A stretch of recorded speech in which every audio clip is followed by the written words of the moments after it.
it in wind 90 degrees as we get this game underway. Beautiful.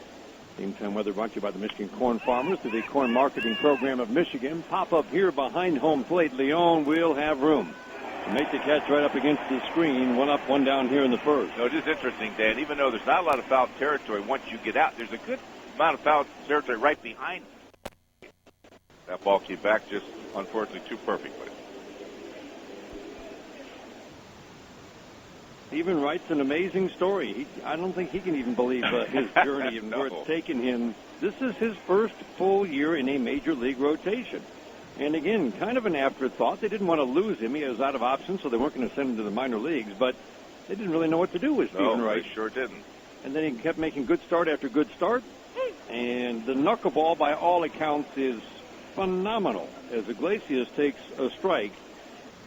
I liked how Tim Wakefield, and it's really interesting to me, Jim, how all knuckleballers, all living knuckleballers, all band together to try to help any knuckleballer or anybody trying to learn the pitch as Iglesias takes the pitch outside. I mean, he's worked with Tom Candiotti in Cleveland. Charlie Huff had an enormous influence on him. And now Tim Wakefield, who was here for 19 years, position player, converted to relief. Pitched into his late 40s. Line drive here into left center field. Over to field it is Jackie Bradley Jr. That's a solid line single for Jose Iglesias, who is red hot. I mean, he was the big man in the game last night. He loves to play here against his former team. That's pretty obvious. Bringing out the best in Iglesias. Maben again sitting with the bad back. It's a kind of a back spasm that locked his back up, and it's just not quite to the point where it's loose enough to play. Brad said probably not tomorrow either. Then there's the off day Thursday. That should be good to go on Friday.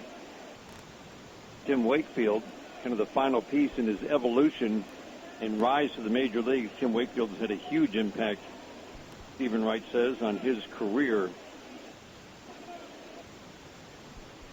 Miguel takes a strike on the inside corner, and he said what stands out to him, the consistency, I like how he put this, the consistency of the violence in the strike zone of the knuckleball is what stands out to Wakefield. That's a good description. Isn't it? It really is, yes. I haven't heard that before.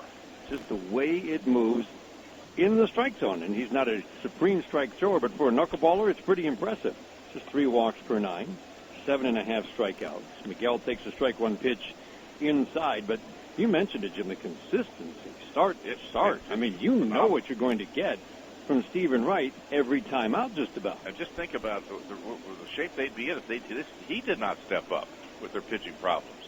And he will change speeds with the knuckleball, so be ready. There's a swing and a fly ball softly to right field. Well, it's going to carry away. It's going back to right is Betts, and he's going to watch it go. How about that? High in the air, and it just kept going. Miguel Cabrera carries it into the bullpen in right, number 20, and the Tigers take a 2-0 lead. I've often heard it said by older players that knuckleballs, you connect them, they go a long way, and that one certainly did. It is the home bullpen out there, which is a long drive. Big a home run, the party popper over 100 years. That's power to the right side. That's what everybody's been talking about. Where's that power to the right side? Well, there it was off a knuckleball down the heart of the plate. That's funny, Jim. That ball went in the air, and it was so high, I thought there was no way it could go far. Well, then you looked at Betts, and you realized that's Miguel. That's right. He was off on a tear, and he had no chance. No chance at all. 2-0 Tigers, 3 batters in. Tigers had success against Stephen Wright. Last year, there's a fly ball to left field. This one is hit softly, and it will be fielded by Holt, moving to his right, off the bat of Victor Martinez for the second out here in the first inning. But this is terrific to get after what happened in the game last night, well-played game last night, come out and put some runs on the board. I think that was very important, and to see the big man do it, that's extra special.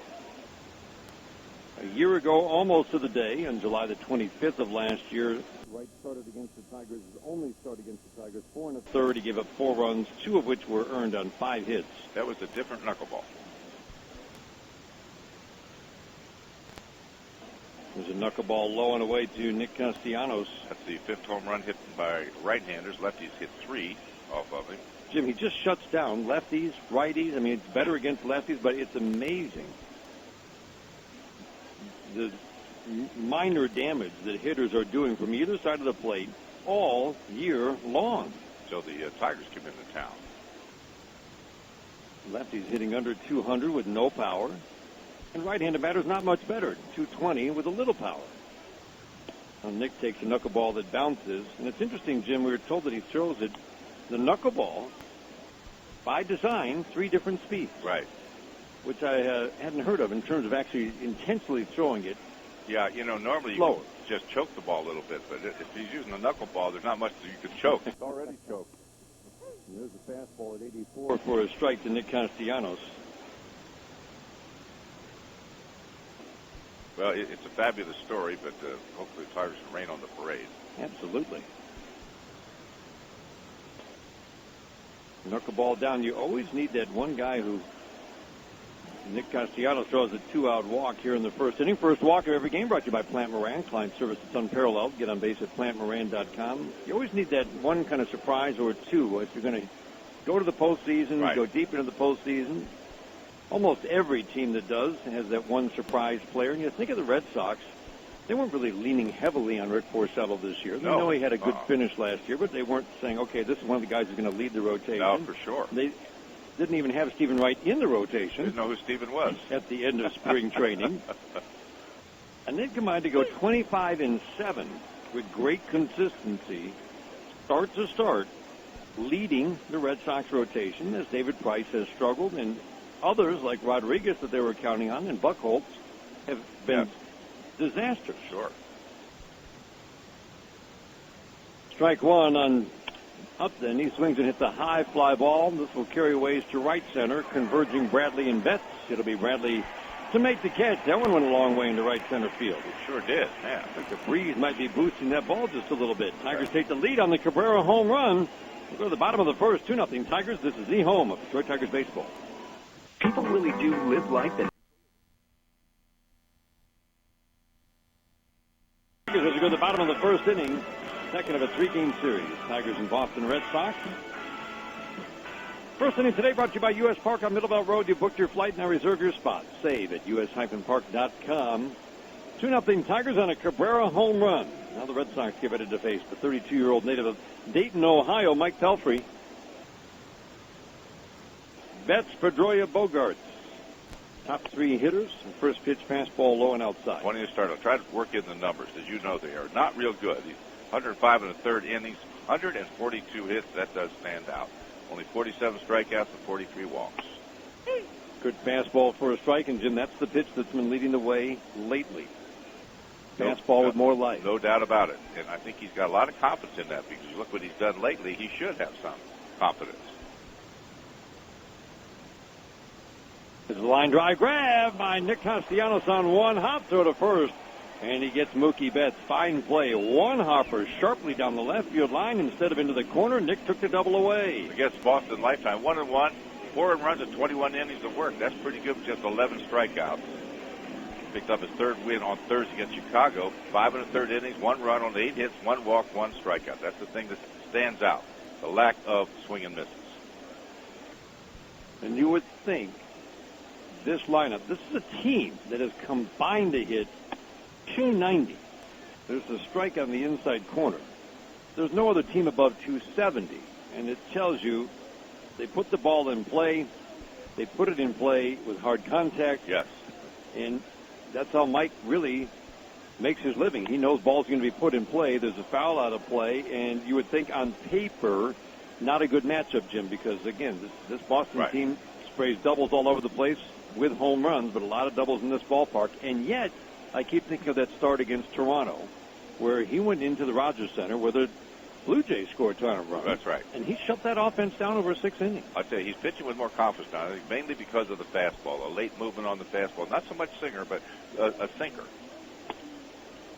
Oh, fastball just off the plate away. Are you kidding me? Boy, that looked like a perfect pitch. Brian O'Nora is our home plate umpire. C.B. Buckner at first. Manny Gonzalez at second. Jim Reynolds, the crew chief, is tonight's third base umpire. Just underway. 2-0 Tigers in the bottom of the first.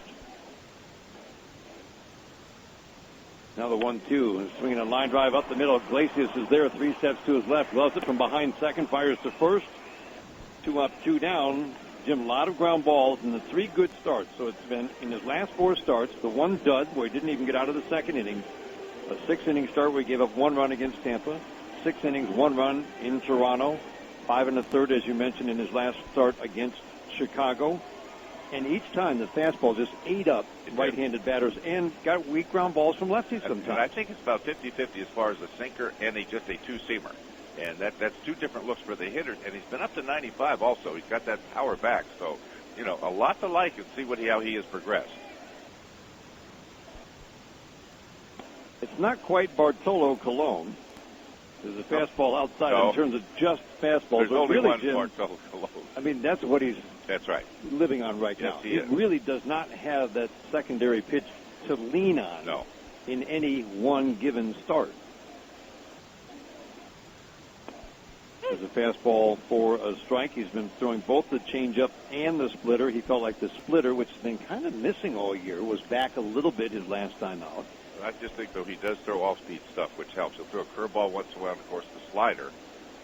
But it's all about the heater. Saltalamacchia is setting up inside, and there's that good fastball, Jim. It's been 94, 95, and we did not see that really like we have the last four starts. No, I mean, he's eaten up some guys with that late movement. I love to talk about the movement. And early on, he didn't have the movement or the velocity, and that was a tough way to go. But it seemed like more and more, even sometimes when he got hit real hard, he was getting better and better. It didn't seem that way, but he was with the movement on his fastball. He needs good defense behind him. There will be a lot of ground balls. It's much better on the road this year, too.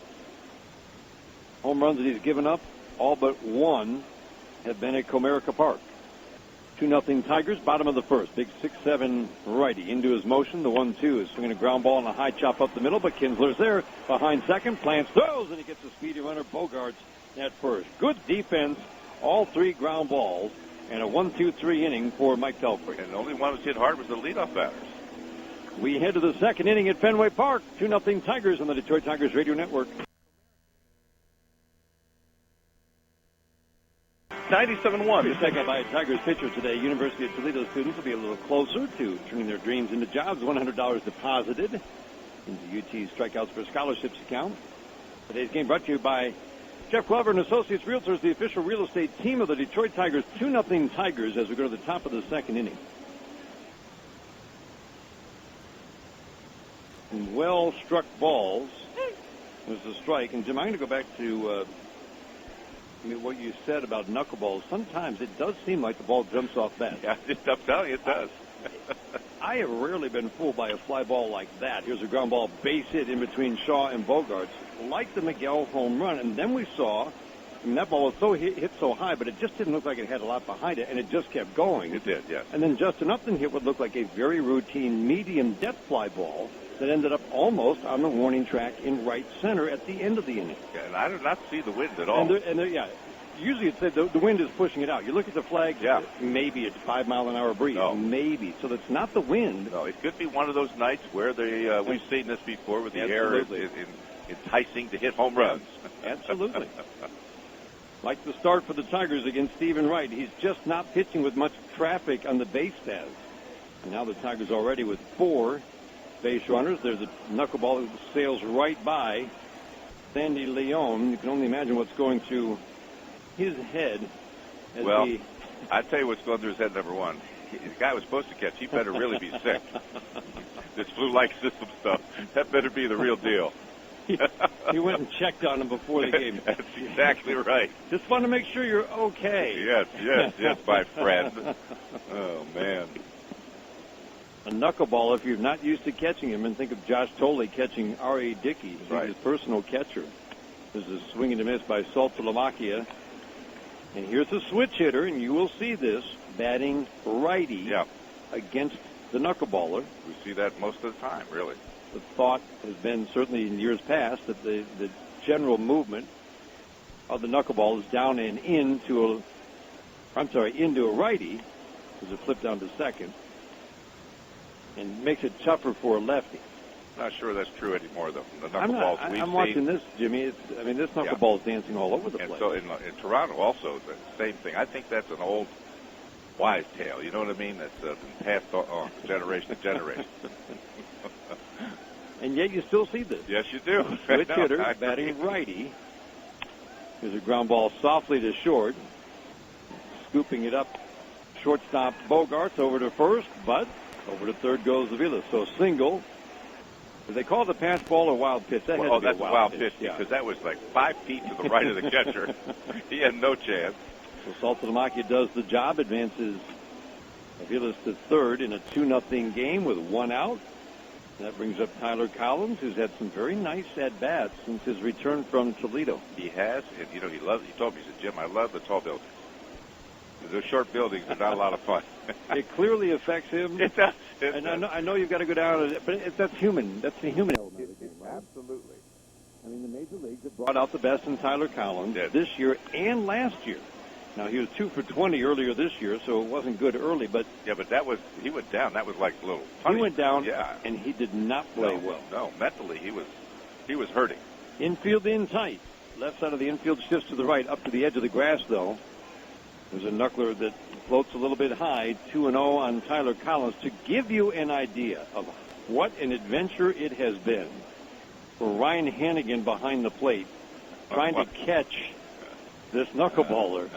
Ryan Hannigan has started 24 games. There's a knuckleball in and has 18, count them, 18 pass balls. That's about 4 seasons worth or 5 seasons worth of pass balls. And he probably has more than that they protected him a little bit. 18. Well, it's tough. I've tried to catch knuckleballs myself, and it's not easy. Try to catch a butterfly. Try to catch a butterfly. Wait till it stops rolling and pick it up. That's my favorite. Yes. That's the old Bob Euchre philosophy. But again, a runner at third, less than 2 outs. It's not a good feeling for Sandy Leone, the 3-1.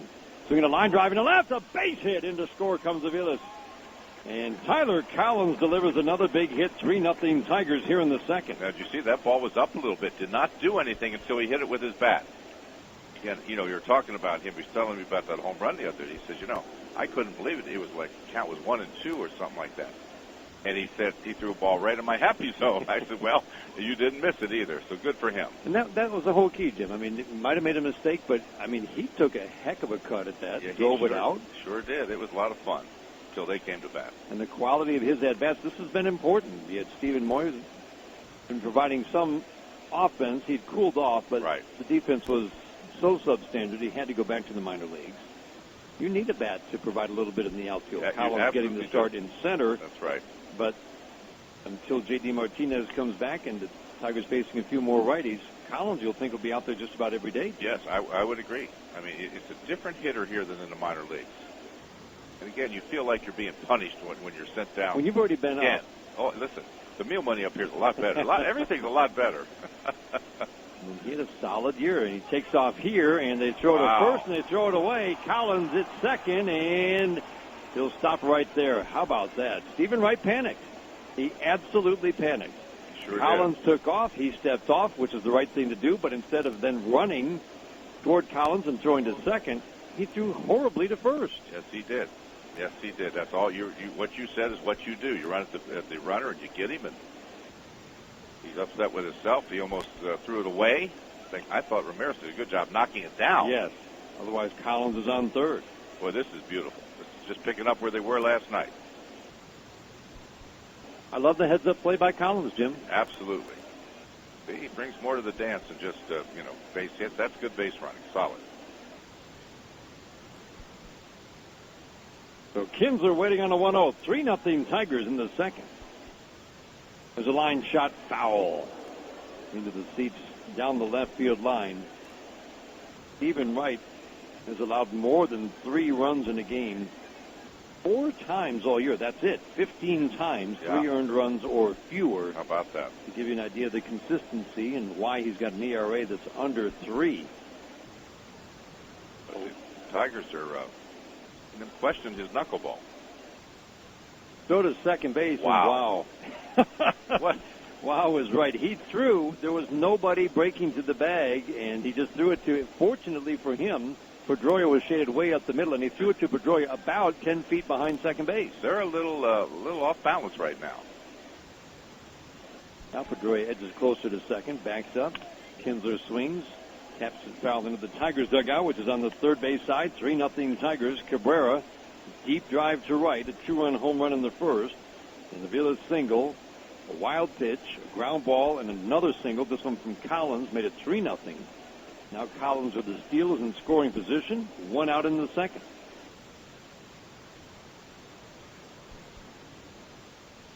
The 1-2.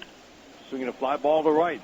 This will carry away and will advance the base runner, but Betts will go back and make the catch. Collins scoots over to third.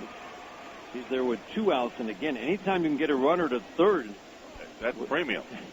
With a knuckleball around the mound, pitching to inexperienced knuckleball catchers. Well, that's important. Leon's hoping that he swings at the first pitch. If it's a ground ball back to the pitcher or something. Second inning today brought to you by Bell Tire. We always get the lowest tire price, period.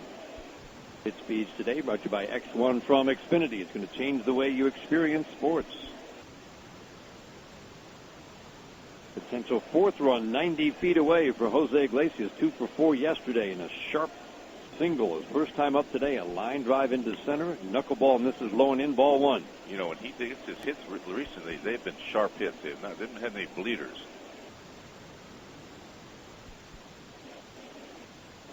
In at the corners, middle of the infield back. Ramirez, Shaw, a couple of sets behind their respective bases. There's a knuckleball that drops out of the glove of Leon, but called strike. Yeah, and he's done a couple that almost look like curveballs.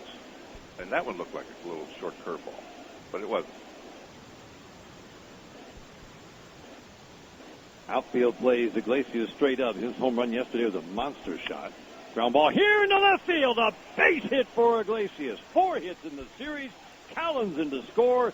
4-0 Tigers in the second. Well, they're definitely seeing a knuckleball that's not doing what it obviously has done all year up until now, because they're having terrific swings. And there's no cheapies. You read it and then you attack it. Great job by Collins. Created that run, Jim. Sure did. Trying to figure out, Carl Wilson, pitching coach, what would he tell a knuckleball pitcher? If you visited the mound. Yeah, what would you say? Well, get him out.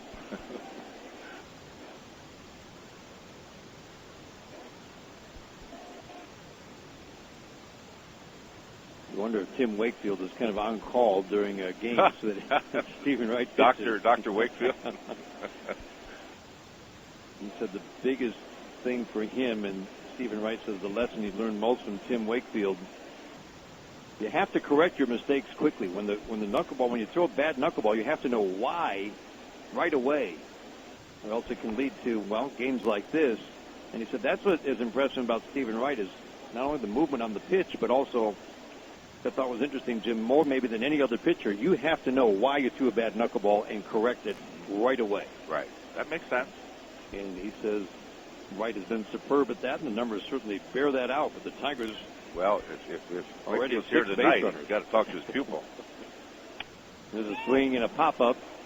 Playable, first base side. Hanley Ramirez will make the catch on the dirt track over by the tarp. Cabrera pops out. The Tigers score 2 more. How about that? We head to the bottom of the second inning at Fenway Park. 4-0 Tigers. This is the home of Detroit Tigers baseball.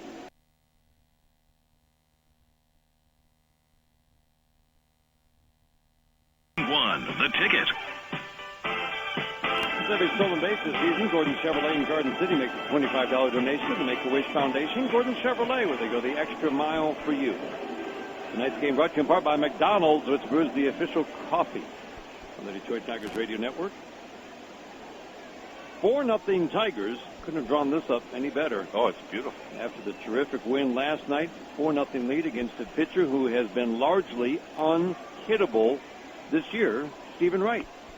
Fastball for a strike. The fastball looks much like it has, Jim, in the 3 really good starts out of his last 4 for Mike Pelfrey. It sure does. 94, 95 with life. Got the high socks. He had them last time, too. Swing and a miss. Doesn't get many of those. No. If you could just add that one secondary pitch. Slider. Yeah. You would think slider would be a natural for him. A natural, because this fastball, for the most part, goes away from left-hand here. The slider would come in. Two different looks. And if it looks the same out of his hand, that's right, it could be a real weapon.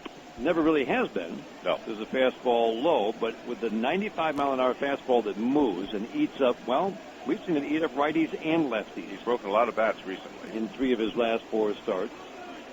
That's Big Poppy here. Boy, that's a good-looking pitch, just off the plate away. That's 95 with movement. It's not so much. It has a little sink, but not a lot. He's just throwing with a lot of confidence right now. And he should. Extreme first base side of the rubber. Into his motion. The 2-2. Got him. Fastball split the plate. And Big Poppy walks away knowing that he just got frozen by a perfect pitch from Mike Pelfrey. That was 96 on their gun here. How about that? All right, can go to every home game in August. This is pretty neat. For $95 with the August ballpark pass, that's 19 games for $95. That's pretty good. $5 a game. There you go. Well, I didn't have to take my shoes off to do that. Don't embarrass me. Now, visit Tigers.com/pass. That's a nice opportunity. But what a fastball that was. That actually, he couldn't pull the string. It was amazing to see him take that pitch. Yeah. But again, this is a live fastball. Swinging a foul out of play. Fewer strikeouts means more balls put in play. It's just a very simple formula. That's why low strikeout guys, especially these days, when the league average is almost 8 strikeouts per 9 innings. Not quite, but almost, which is a huge jump in the last 10 years. Low strikeout guys are just more balls put in play, and obviously more opportunities for hits. Right. That is true, but let's ride this horse that's right. The way it is for a while.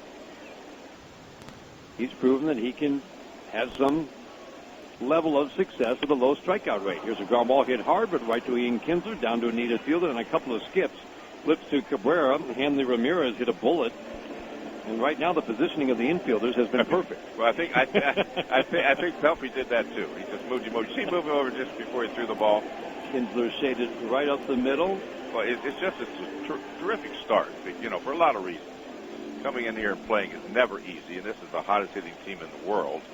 And facing a pitcher that's lights out, and look what's happened. It's early in the game, but look what's happened. 5 up, 5 down. Jackie Bradley Jr. got the first hit of the game last night on a ground ball that hit a base. Yeah. We've seen every base hit by a ball this year, and second base at least twice. Third base, I think, twice. And they have confirmed they're the same size. You found that out today? I found that out. That's right. The fastball runs away from Jackie Bradley Jr. 2 for 3 plus a walk in the game last night. Great job by Justin Verlander. 1 run in his 6 innings. Brilliant. Justin Wilson struggled a little bit, but limited the damage to singles. And then K-Rod couldn't have been more impressive. It was terrific. He went through some big guys. There's a shot into right field. That was a breaking ball, hung out over the plate, and Jackie Bradley Jr. just ripped it into right field. Supposed to be a slider. And what it was, it came right into the wheelhouse of Bradley. Francisco Rodriguez, if you missed it last night, it was bases loaded, 4-2 game. The speedy Jackie Bradley Jr. at second, representing the tying run with 2 outs in the 8th, and he came in to get Mookie Betts to end that inning on a ground ball, and then got Pedroia, Bogarts, Ortiz. 1, 2, 3 in the 9th. And they're the big guys. That was splendid what he did. 4-0 Tigers are in the bottom of the second. Fastball tails away. Lefties, righties, both, let's face it, have had success against Mike Pelfrey. Doesn't really matter. Right now, just stick with what he's doing, because those averages will come down if he keeps this up. Because the adrenaline is really, this is a big man. He's got a lot of adrenaline right now. Pitch count is low. That's another thing to keep an eye on. Usually if he gets through the first few innings with a low pitch count, that's a very good sign for Mike Pelfrey. That's the 2-2. Line drive off the glove of a leaping Nick Castellanos. It trickles into shallow left. Heck of an effort by Nick. As he leaped, it certainly kept Bradley at second base, and he just missed making a nice grab. Yeah, he'll tell us after the game. He should have made the play, but it was hit hard.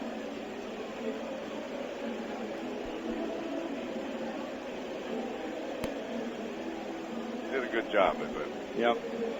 Again, he's tall. You would have thought he would have made the play.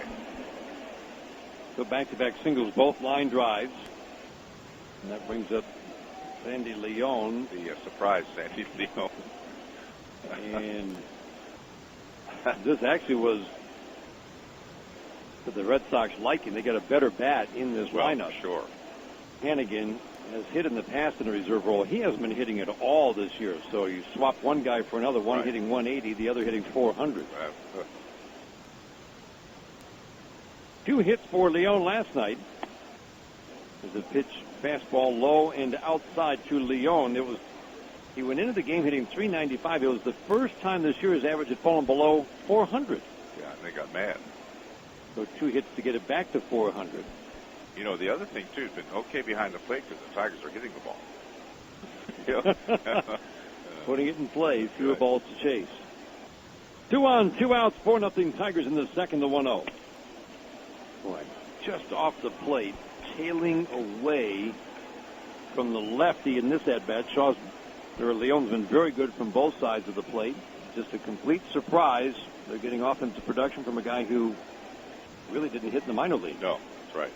Well, that's a bonus. 80 at-bats, but it's been a bonus. And it's extra base power. Maybe it has to do with putting that uniform on. No question. Now weighing on the 2-0 pitch. Swing and a pop-up. Shallow left field. Upton will call off Iglesias. Makes the catch for out number 3. Good job by Mike Pelfrey. Overpowered him with that. And a 2-0 count. He gets the weak fly ball. Strands 2. We head to the third inning in Boston. 4-0 Tigers over the Red Sox after 2 on the Detroit Tigers Radio Network.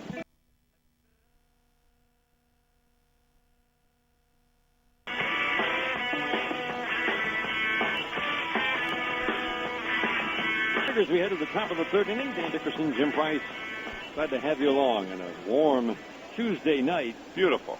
Sun goes down at least an hour earlier here on the East Coast, and actually, as hot as it was at game time, 90.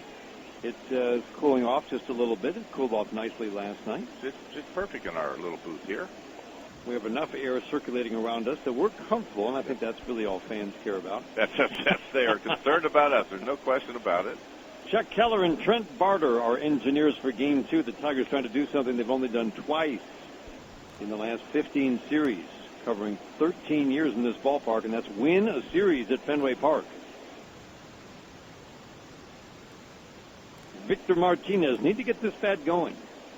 He's a switch hitter batting lefty against Saltalamacchia, a switch hitter batting righty against the knuckleballer. So, in other words, Victor, he read the latest situation, and he said, "Oh, no, I'm going to bat left-hand." The strike one pitch. Swing and a miss. I swear, some of those look like little curveballs. They absolutely do. But they're knuckleballs. It's all knuckleballs. Yeah. Everybody throws the knuckleball a little bit differently. I saw a picture of his grip, and it's just 2 knuckles, if you will, on the ball. The index finger, middle finger, as Victor takes a pitch low and then wraps the ring finger and pinky around the side of the ball. Again, grabbing no seams. No seams.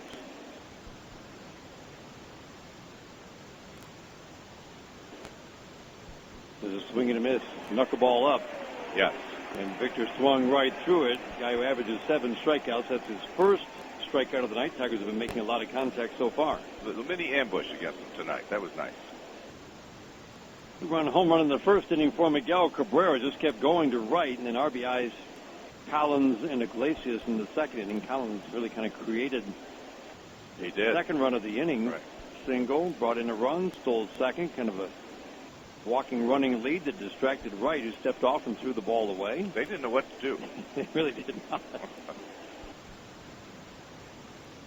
It's the knuckleball that kind of looks like the curveball, sweeps away from a right-handed batter. Ball 1 on Nick Castellanos. Nick walked his first time up. 4 runs on 5 hits plus the walk. Fastball at 85 for a strike. Yeah, I call those straight balls. I think you hurt their feelings, though. I think you've got That's right. They are delicate. I forgot about that. I'm sure they get the report. This guy had good enough stuff that the Indians drafted him second. Yeah, that's right. It was a foul over the screen. I mean, think about it. He's at the University of Hawaii. That doesn't get a lot of heavy scouting. First of all, why do you want to leave there? But second round pick 10 years ago by Cleveland, and then he was nearly out of baseball. He said in 2010 he was languishing in the low minors, Double A, and he just thought, I don't want to do this anymore. He wasn't going anywhere. It was a ground ball foul. He was 25 years old, started messing around with the knuckleball, really just for fun. I think he was bored one day. Oh, yeah, that and could be. They said, do that again. Yeah. And by the next year, the Indians said, if you're going to stay in our organization, you really have to throw that all year long. And he tried. He went all the way, Jim, down to A-ball, low Right. A-ball, 18 and 19-year-olds. He's 25 years old. Papa. There's a pitch up and in. It didn't really work right away. Had a rough year. Decided to scrap the knuckleball. And that's the part of the story I find amazing. I do, too. Converts the knuckleball, says, you know what, it's not working. He scraps it, but the Indians say, you got to try it one more time or we're going to just let you go. That's right. And that's when he had a really good year in 2012. But it was not a straight line. No. It was a fly ball to right as Castellanos makes the second out of the third inning. Betts makes the catch and then traded here to Boston before the 2013 season. And magic's happened. 16 games, only 9 of which were starts last year, and then the Magic this year. Yep. Tigers took some of that magic out of him here in the first 2 innings. Third inning is brought to you by Sunoco. Sunoco proud to fuel the Detroit Tigers. 4-0 Tigers in the third. Stephen Wright, right-hander, into his motion. Swinging a foul over the screen. Today's game brought to you in part by ABC Warehouse, closest thing to wholesale. 2 runs in the first, 2 in the second. Tigers won yesterday 4-2. Red Sox team that was, well, go back to the beginning of July, you'll see some stories about should John Farrell be fired. Oh, boy, yes. It's the hotbed. They really weren't playing great baseball, and then there's a slow knuckleball, and that's in the 60s. His other knuckleball's in the 70s. It floats outside. 1 ball, 1 strike. Then the Sox went 13-5 because they've been playing almost exclusively at home here in the month of July. There's a ground ball softly back to the mound, fielded by Stephen Wright. Little lob to Hanley Ramirez at first. And after 2 rough innings, Stephen Wright works a 1-2-3 third. Yeah, unfortunately. We head to the bottom of the third inning in Boston. 4-0 Tigers over the Red Sox. This is the home of Detroit Tigers baseball.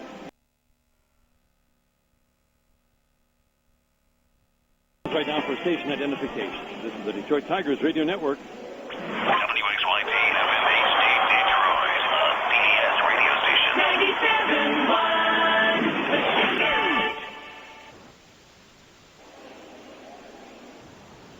Brock Holt, the number 9 hitter, leads off for Boston. First pitch fastball, and that's what we're talking about with the fastball, Jim. Here's a lefty at the plate. He just powers him in right at the belt for a called strike. You got to attack the hitters, and I think that's the big change with him. He's attacking the hitters, not let them attack him for the most part. There's a sinking fastball away. Mike says when he goes up in the strike zone, everything is a two-seamer. He said after he had Tommy John, he said, I could no longer throw a four-seam fastball. That's interesting. He said it just cut way too much. I didn't have control of it. And you think most guys would say, hey, I've got a cutter now. Yeah, exactly. Isn't that what you want? You want movement. There's a pitch low and inside, but he just didn't feel like he could throw it up in the strike zone effectively because it just kept moving so much. So he said, I don't throw a four-seam anymore. So when he throws it up in the strike zone, it's the two-seamer. Two-seamer, and it's up there by mistake. Now the windup in the 2-1. Perfect pitch. Looks strong. First trip through the order. Nothing slow. Jim detailed all the hits that he has allowed, but again, it's not many extra base hits. The extra base hits really have been falling at home, not on the road. A lot of green grass at home. The 2-2. Up and in. Mike Pelfrey has allowed 13 home runs, 12 in 9 starts at home, 1 in 10 starts on the road. Kind of strange. His road ERA is .330, very respectable away from Comerica Park. 4-0 Tigers in the bottom of the third, the 3-2.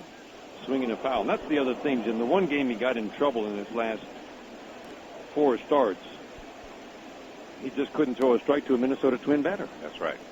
And look at what he's doing here tonight. A lot of strike throwing so far, pounding the strike zone with the fastball, and that's usually a good sign early. It's a microfoamer thing. You know, how he attacks the hitters. That's what Pelfrey's doing. It's a different arsenal, but he's trying the same thing.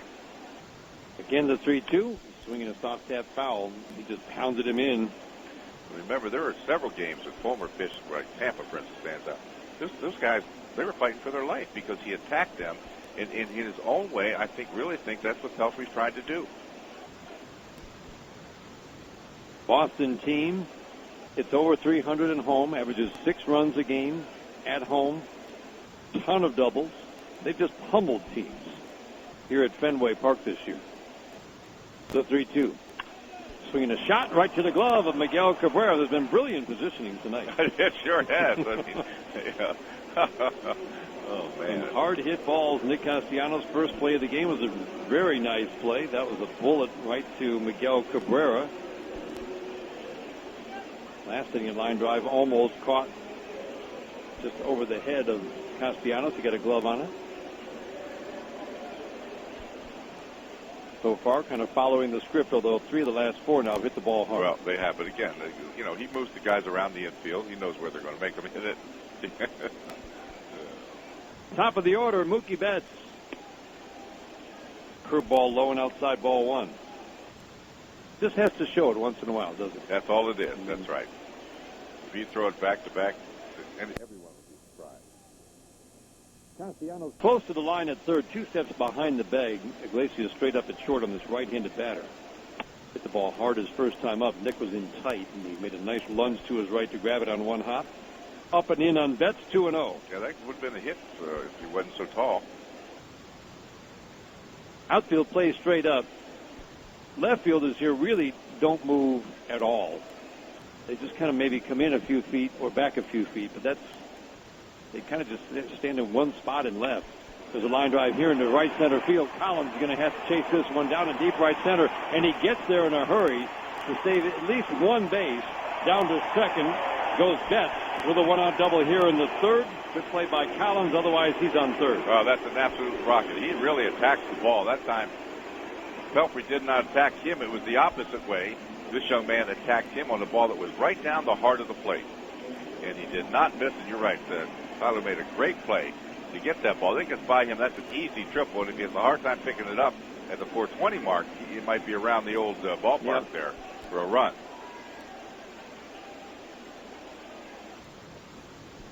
Right field wall curves from the pesky pole quickly out and then comes across. So it's actually coming in as it goes towards center field.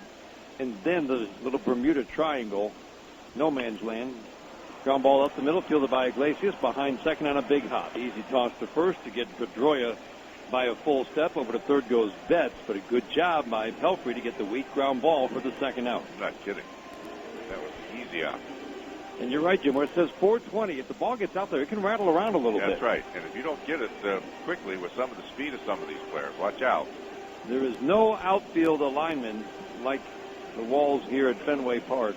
Green Monster goes all the way out to center field, not quite to straightaway center. The uniqueness of it is fabulous. 38-foot wall, because that's all the room they had to build the ballpark. That's right. You see some of those old pictures. They're fascinating when they were building it. I love the old pictures. There actually was a berm, and there were seats on top of that berm in front of the wall. And a cheap ticket, too. In the old days. Pitch up and in, Clifton. You could hear it. Bogarts at the plate, gets clipped by the pitch. Saltamaki actually caught the ball. Crowd booing, but it's just a high, tight fastball. Yeah, really. Just nipped him at best.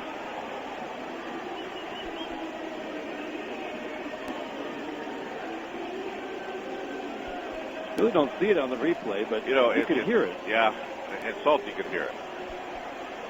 And one more time, yep, you just see it glance off his forearm. So if you're going to get hit, that's not bad. Yeah. First and third, second straight inning that Pelfrey's been in a jam with 2 men on. Instant replay brought to you every game by the Sam Bernstein Law Firm. When you need the right call made, it's 1-800-CALL-SAM. Comerica customers, you can get VIP benefits at Tigers home games. Visit Comerica.com/your park to find out how. 4-0 Tigers, 2 on, bottom of the third for the Red Sox. Big Poppy at the plate.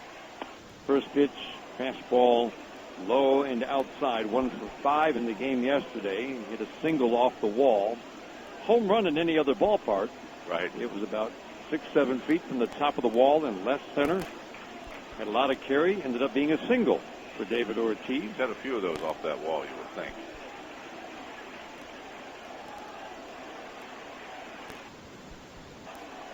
One for 6 in the 2 games. The 1-0. Fastball up and away.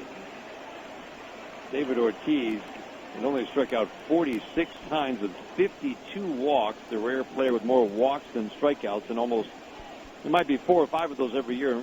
Almost none of them are big power hitters, which he is. Yes, it's remarkable what he's doing. You know, at his age, it's just incredible. Stricker called third his first time up, struck out his first time yesterday against Justin. Pelfrey sets, holds the glove away from the letters when he sets the 2-0 pitch. Swinging a ground ball, foul on the first base line. Well, that was a good fastball. Little sinking action, not a lot. And yet it gets a ton of ground ball. It does. That's good. You hit the ball, like I said, even this weather, you don't hit it right, you know it. You feel the sting. Red Sox in their classic white home uniforms, the red piping down the legs. Red Sox in block lettering across the front, an unchanged uniform through the seasons. It's like the Tigers. Yep. The Yankees. Beautiful. Tigers in their road grays with the script Detroit across the front in blue outlined in white and orange. The 2-1. Swing and a miss. You just don't see that much from Mike Pelfrey, but Jim, that's a good pitch up in the strike zone. There's no reason he couldn't get more swings and misses up there. That's above the belt. And it is the two-seamer. You can see the action on great replay on our Fox monitor. Well, I tell you what, just a nice challenge so far. If he hits another swing and miss, it's a brilliant challenge. 4-0 Tigers. Runners at the corners. 2 outs, bottom of the third. Ortiz comes in hitting .330 with the best power numbers in the American League. Pelfrey ready. 2-2. Sizzles up and in. Let's get a little extra that time. Didn't work. 3-2 with Ramirez waiting on deck. Boy, how many times with the great fans here have seen this situation with Big Papi? Boy. He's just been mashing all year long. It's been incredibly consistent. Hot start, but every month he's put up big numbers, hitting for average and for power. Crowd making noise, urging Ortiz to get a big hit with 2 outs in the third. Pelfrey trying to work out of a jam again. Miguel playing behind Bogarts at first. He'll be off with the pitch. The 3-2 pitch. Swinging on the left fly ball. Right field. Way back and gone.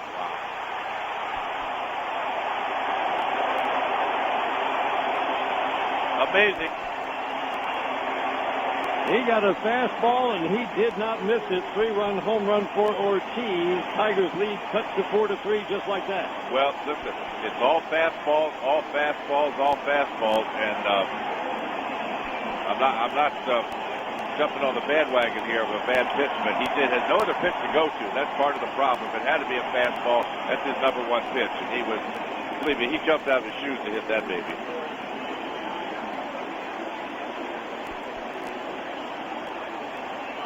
Tigers just cannot get David Ortiz out. No. If he had another pitch, like a change-up or something, but no. Just try to pump fastballs by him, and obviously that doesn't work very much. Well, we talk about the importance of a secondary pitch. Jim, he hasn't thrown a changeup or a splitter today. No, he has not. When you fall in love with one pitch, it works okay, but you need something else as a starter. Even just a show-me pitch. Absolutely.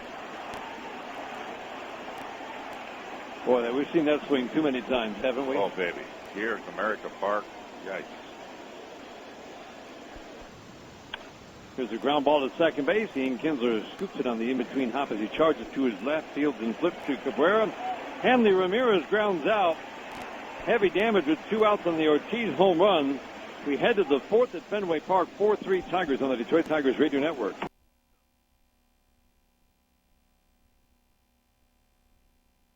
City 97.1, The Ticket.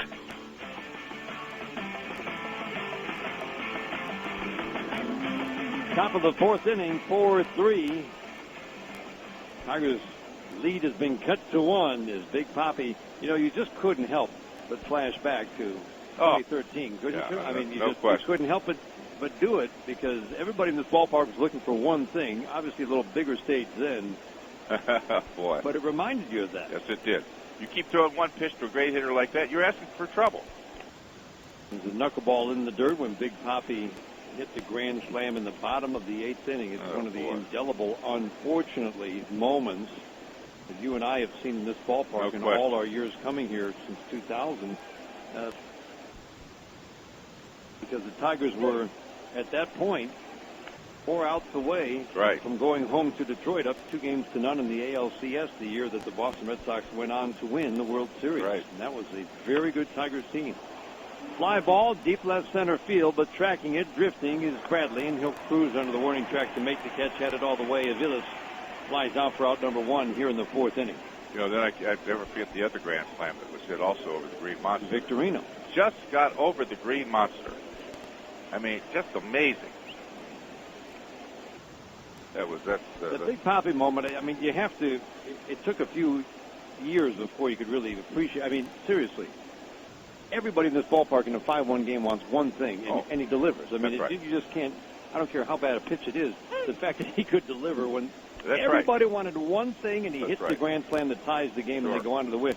It was an unbelievable moment. I don't have to tell Tigers fans that. No, you don't. That's right. It's embedded in our brains. There's Big Papi again. Jim, he's hit 10 home runs now in his last 78 at-bats against Tigers pitching the last few years. I mean, it's amazing.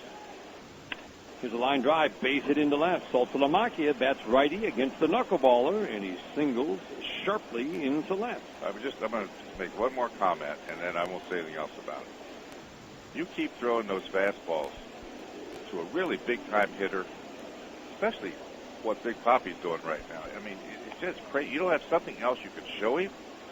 But you're right. He still has to hit it. But still, nothing but boom, boom, boom. Right. Nothing but boom, boom, boom fastballs. And it's more so tonight, Jim, than I think we've even seen in recent starts. Yeah, that's right.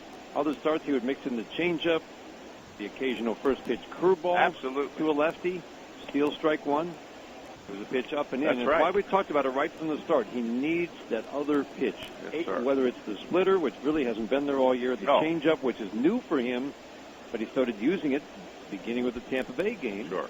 You've got to show. And we haven't seen either one. You've got to show these guys other pitches. There's a swing and a soft little jam job fly ball into the seats down the right field line. I was asking you earlier, Jim, in between innings, with the arm speed, and clearly you always talk about the need. You lose arm speed, you lose some sharpness on your secondary pitches like the slider. That's right. He's got the arm speed to throw a good slider, and yet he never really has developed one. That seems like that's a surprise. What he's thrown one slider, if I remember right. That was it tonight. I mean, his fastball's okay, but it's not 100 miles an hour. It's not Bartolo Colon. No. Which, let's face it, that's a one-in-a-lifetime fastball. Not too many 40-year-old right-handers who can just throw upper 80s, lower 90s fastballs. With late movement. Game after game, located to all 8 quadrants of the strike zone for him, probably 9 quadrants. Yeah, exactly. 9 sections, however you want to call it. Yeah, really. He's amazing. And he's about the only one that you could point to. There's a swing and a miss. Who can do that? Who can just throw fastballs? That's right. That's right.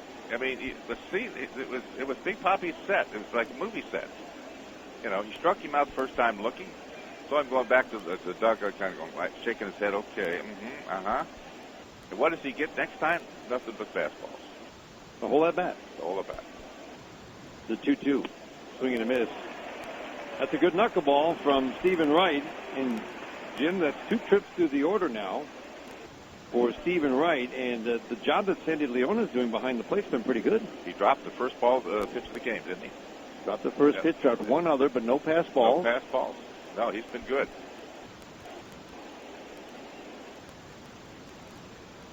Second strikeout for Stephen Wright. 4-3 Tigers in the top of the 4th inning. 4th inning brought to you by Michigan's first family of law. It's 1-800-CALL-SAM. That's the top of the order. Man on, 2 outs for Ian Kinsler. Hitless in the 2 games so far. That doesn't usually last. Ball goes off the glove of Leon and trickles behind him, but no chance for Saltalamacchia to advance.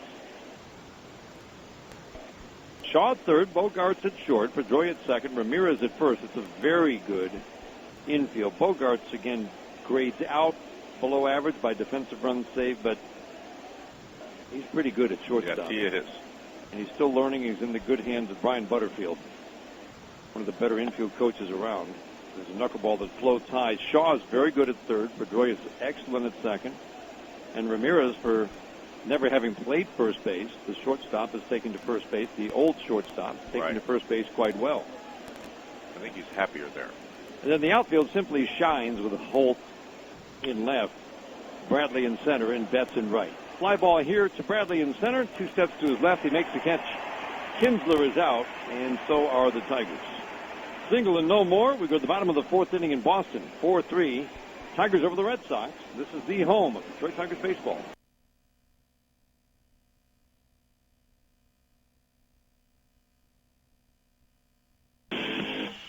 Another vehicle sold to Buff Wayland Chevrolet. Donations being made to the 97-1 The Ticket Student Heart Check program this year. A program that helps screen high school student athletes for potential heart problems. Brought to you by the Children's Miracle Network and Buff Wayland Chevrolet. Bradley Shaw Leone against Mike Pelfrey. Much better swings the last 2 innings. There's a fastball up and away. So, Jim, you're the catcher. You're Saltalamacchia. What's the adjustment that you try to make right here? Got to throw some other pitches. You got to just can't keep pouring fastballs in there. Curveball, swing and a miss. Must have hurt us. But Jim, he clearly doesn't have a lot of confidence in any of his 4 secondary pitches: changeup, splitter, curve, and slider. Well, that's so from a catcher standpoint, how do you handle that? You just have to convince him and talk him up, and does a pop-up foul and out of play just make him understand that he has to throw something else? I would say in their meeting before the game, a lot of that is established, and then that's when the catcher has to take over. They had it in the game plan. Say, look, we're going to throw fastballs, all fastballs. No, that's not in the game plan. So when you get out here, and Salty knows, he's been around a long time, that you've got to force him to throw other pitches.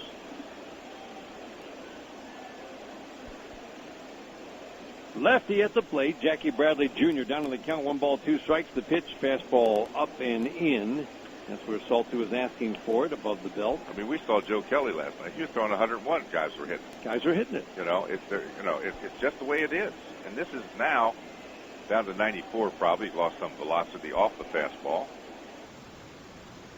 I'm surprised we have not seen a splitter or a changeup tonight. No. He bounces a curveball here. 3-2 on Bradley. Anything but all fastballs. It boggles the mind. And Jim, it seems like when he misses with the splitter, it's up instead of bouncing it. Yeah. That's why he'd be better off to go to that changeup. Right. Think, knee high or whatever. But you would just force him to throw something else. You got to. Already thrown 2 curveballs in this at bat. 3-2 pitch, low and in, and he walked him. So a hit batter extended the inning last inning for Big Papi, who had a 3-run home run. Now 25 home runs, 84 RBIs. The Red Sox still have not played 100 games yet. The Tigers played their 100th last night. Incredible production. And again, the Tigers just haven't been able to get him out the last 4 years now. Well, you're asking for trouble. You're feeding right into what he wants to see. He clearly, hitting 330 with power, can hit a fastball. Yes, that's been proven. Leadoff walk. Saltalamacchia out to have a quick word with Mike Pelfrey. Bradley will steal a base. It's a good base running team. Mike Pelfrey's been good keeping an eye on base runners, stopping the running game in recent starts. First pitch popped up, foul and out of play off the bat of Travis Shaw. Well back third base side. Yeah, remember, Salty is okay throwing, certainly not like McCann. The work with him this year really, Jim, was on the release, wasn't it? Just a quicker release to make up for an arm that's not quite as strong. No, that's what you have to do. The great Bill Freehand didn't have a great arm, but he had a quick release and had accuracy, and that's what helped make him an all-star all those years. Only 11 times. Yeah, just a fabulous player, fabulous person. Well, this is where Mike has excelled, getting ground balls with men on base for double plays. Fastball up and in. That actually was the changeup, wasn't it? Well, I thought it was a slider. 85 at the belt. 1 ball, 1 strike. But at least there was a different look to it and a different speed. Something.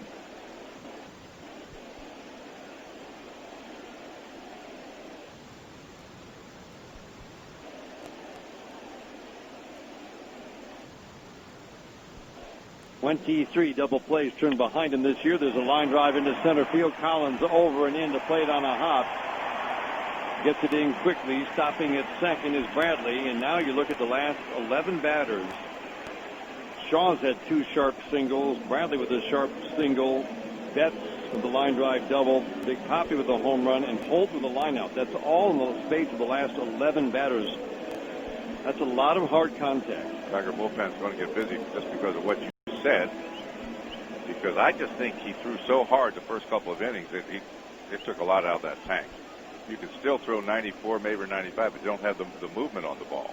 Things change when you run out of the gas. Nick Castellanos in. Soltolamakia out in front of home plate calling the defensive signals. Nick had a quick conversation with Mike. I don't think bunting's in there. Is it in their vocabulary here? I think they've taken it off. They don't even have a sign. I'm just saying. I mean, that's why I was surprised Nick was in there. Now he's moving back a little bit.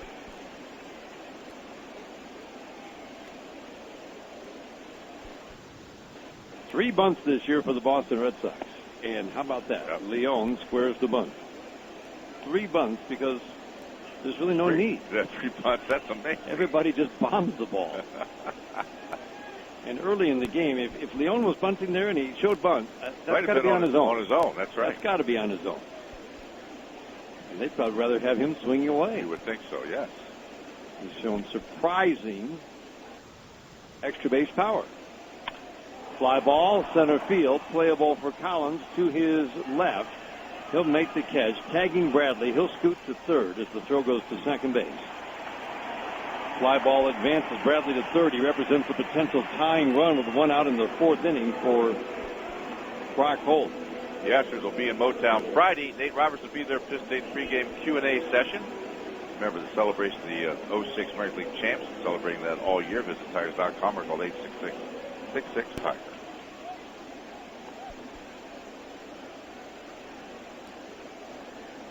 Brock Holt missed more than a month with a concussion. Since he has come back at the beginning of this month, he's been swinging a pretty hot bat. 15 for 48 with some nice extra base power since his return. 0 for 1 tonight, but a line drive out. That was right to Miguel at first. Left-handed batter hangs out over the plate, and he takes a strike on the inside corner. First pitch curveball. Yeah, how about that? And believe me, Holt had no idea that he was going to throw anything but a fastball. 23 double plays in 19 starts, turned behind Mike Pelfrey. It has helped save that ERA, which is at 4.78, but it could be higher because he's gotten out of a lot of jams. He's been very good generally with runners in scoring position. Fastball in, 1 ball, 1 strike. Like him pitching in like that. That's good. Holt's a tough guy to double up. Approaching 200 at-bats, hitting 260 with extra base power, only 1 double play. Castellanos even the base at third, almost straight up like a righty's at the plate. Lefty Holt waiting on the 1-1. Fastball misses. 2-1 on Holt. Down to 92 now.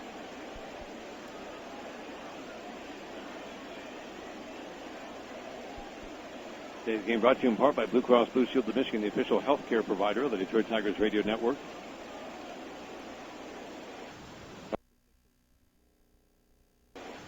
Pelfrey takes a long look over at first to Shaw. Now he sets, working first base side, holds it an extra beat. The pitch. Swing and a miss. Change up. How about that? Down and away. How about that, ladies and gentlemen? That was a good pitch, Jim. Wow. Can you imagine if he'd thrown that to Big Poppy in the 2-2 count? My goodness. That's got to give him confidence to use those other pitches. Boy. Every Tigers triple this season. Powell Miller donates $300 to the Franciscan Outreach Program. Powell Miller and the Miller Law Firm, lawyers who support the community. 4-3 Tigers. Runners at the corners, 1 out, 4th inning. The number 9 hitter, Brock Holt, at the plate. Swinging a hot bat. It's a tough out right here. Pelfrey ready. The 2-2 bounces either the splitter or the change, and It's now 3-2. Good block by Salty. Saved the run. That's anticipation. That's where you want to throw that pitch low. Not that low, but you do anticipate that. That's waiting on deck. Again, there's just no breathing room in this lineup. There's no one spot in the lineup where you say, okay, you get a breather here. Doesn't exist in this Red Sox lineup. Not when this is your number 9 hitter. Right. Bradley, the runner at third, Shaw at first. Can Pelfrey get the ground ball? He sets. 3-2, runner goes, swinging a foul. Out of play, right behind home plate. We reset. Big part of this ball game right here. Sure is. Can you cut him off here? So important, Jim, that you're not dipping into your bullpen in the 4th or 5th inning. That's when it seems like Boston just starts to unload. Unload is right. Pelfrey needs to find a way to get out of this jam, give the Tigers some innings. Working with a 4-3 lead. The 3-2 runner goes again. Soft ground ball, foul. Very late break by Shaw at first. Yeah, I would call him one of those speedsters. Pretty big guy. Holt's been hitting the ball hard, so Pelfrey just needs to get him to hit it on the ground hard, right to Iglesias or Kinsler.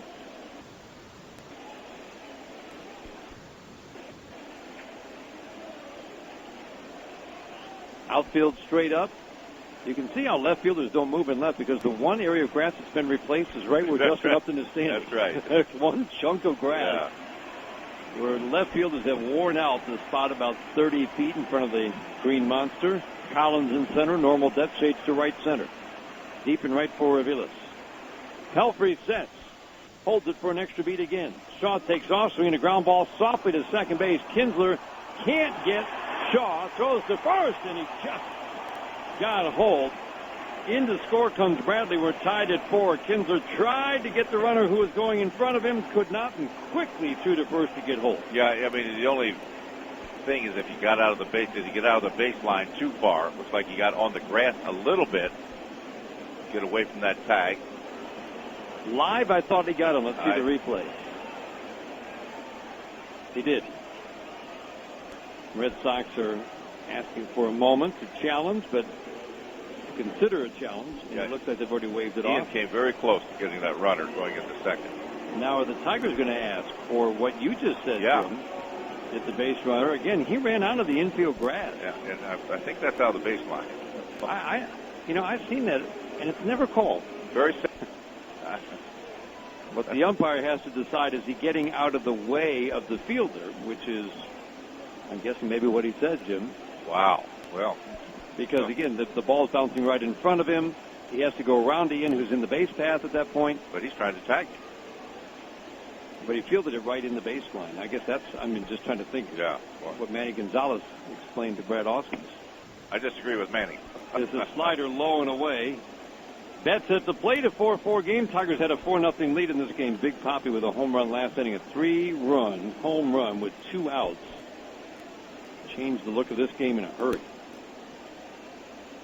4 runs, 6 hits for the Tigers. 4 runs, 5 hits for the Red Sox. So Shaw is now in scoring position. Fastball low and away. Good grab by Salty there. Set up inside. You had a backhand that pitch off the plate away. So now, Jim, we have seen all 4 of his secondary pitches this inning, and we hadn't seen more than just a handful in the first 3 innings. He's got to break him out a little bit earlier than that. We've seen slider, curveball, change-up, and splitter. 2-0 fastball is high. And again, not to beat a dead horse, but you got to show those. If you're Justin Verlander, maybe he'll hold back a pitch. Right. He's not in that category, Mike Pelfrey. He's got to use those other pitches out of the box. Especially when you have to throw 4 or 5 fastballs in a row. You're asking for trouble. There's value in showing the pitch even if you bounce it. No question about it. 3-0 fastball splits the plate, and he had been stealing strike 1 against lefties on occasion in recent starts. That's right. I mean, what lefty's going to go up and look for a first pitch curveball? No.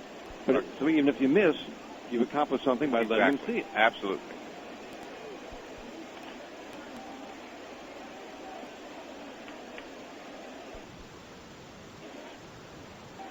3-1, the count on Betts.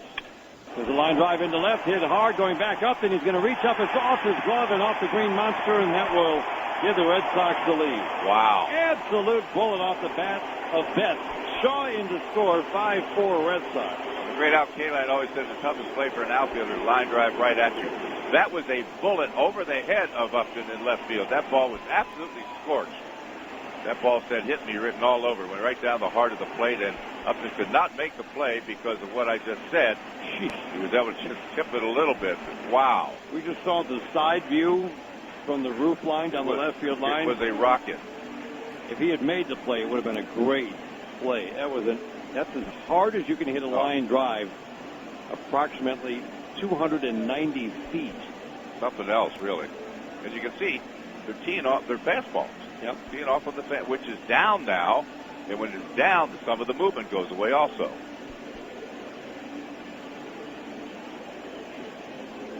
That's 7 hard hit balls, meaning line drives, either hits, outs, including a home run in the last 14 batters against Mike Pelfrey.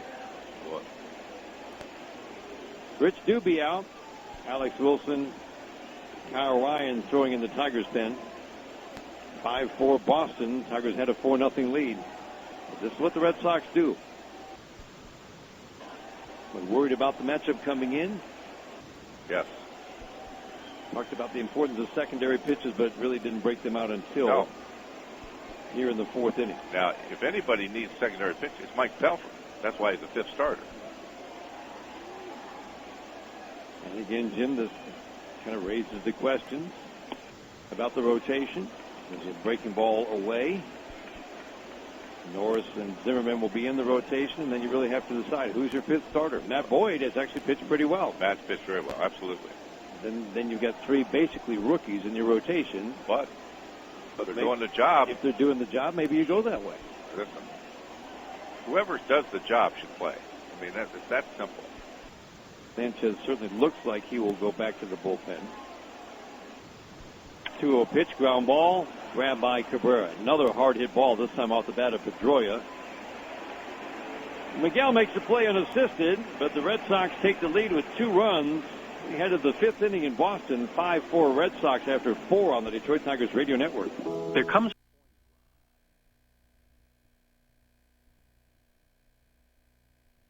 About it with you on your home for Tiger Baseball, 97.1 The Ticket. On Deck is brought to you by Northville Lumber, Michigan's fastest source for Trex decking and railing. Go to northvillelumber.com. Eduardo Rodriguez coming off a good start. He needed one. They were really counting on the youngster, the lefty. Right. He's had a very forgettable year until his last time out. He goes for Boston. Michael Fulmer finally gave up more than 2 runs in a game after he's human. 11 starts. He's human. We found that out. But you know what? You love to watch the kid pitch. He's been phenomenal. And it really wasn't a bad start. It was really just 2 batters. That's all. That's right. That got Michael Fulmer's last time out. It's a 1 o'clock game, 1:30. Affect him at all. He's a class act, and he's a real bulldog. Knuckleball floats high. 1:35 start. We're on the air at 1:10 with the pregame tomorrow. 5-4 Boston. We'll go to the top of the 5th inning. 2-3-4 hitters. Jose Iglesias takes a 1-0 knuckleball high. Pitching him 2-0. Been his show tonight, and yet last night.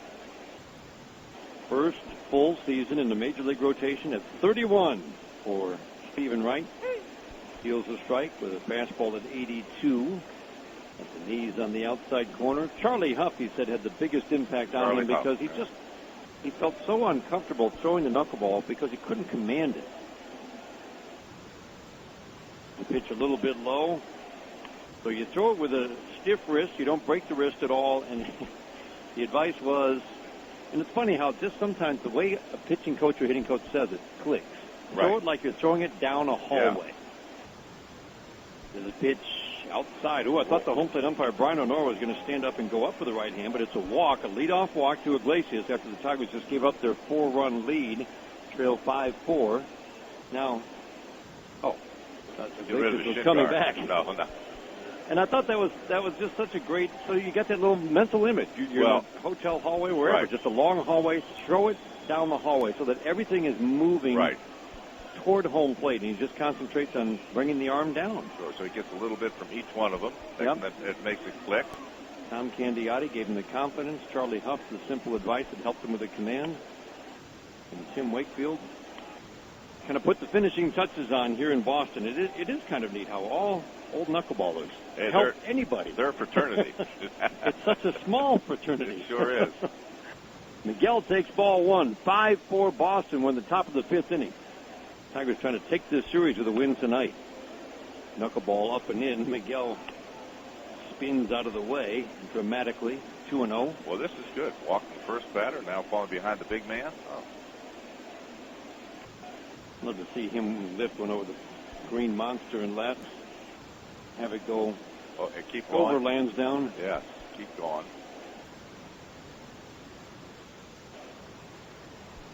Waiting on the 2-0.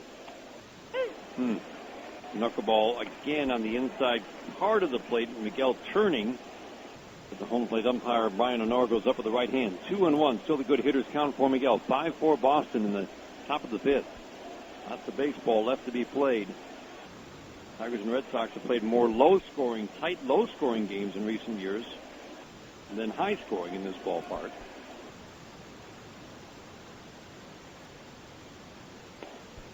There is the sweeping knuckleball that looks like a curveball. They're all right around 75, 76, but it breaks down and away, 3-1. Lost Iglesias on a 3-1. Now 3-1 on Cabrera. Victor Martinez waiting on deck. I was just going to say, well, now you look for that pitch in your zone, let it rip, but you know what the pitch is going to be. There's no doubt about that. Doesn't dare try the fastball here, does he? I would be floored. 3-1, knuckleball, ball four. Wow. The guy who's got pretty good command for a knuckleballer has walked the first two here in the fifth, walked 2 and 3. And now an opportunity for the Tigers here in the fifth. Carl Willis, pitching coach, going out. See, their bullpen will probably get busy also. Like I said, what do you say to a knuckleball pitcher? Hey, remember that advice about throwing it down the hallway? Yeah, you remember that? Let's try.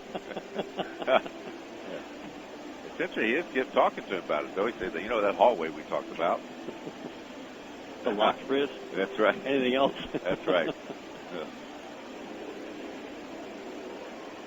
Carl Willis, a terrific pitching coach and great guy. Got to know him through the years. With the Tigers, sure. Fifth inning brought to you by the DMC All-Star lineups. These are All-Star DMC docs.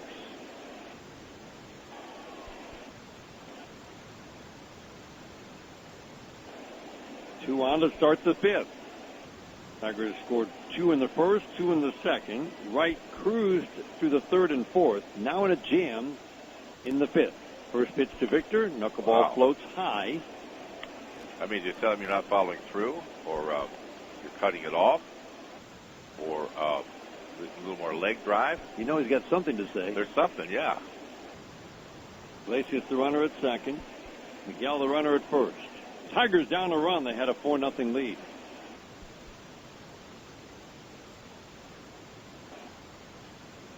Again, the sweeping breaking ball is, again, what it looks like, but it's just a knuckleball. It breaks down and into a lefty, away from a righty, and it's 2-0.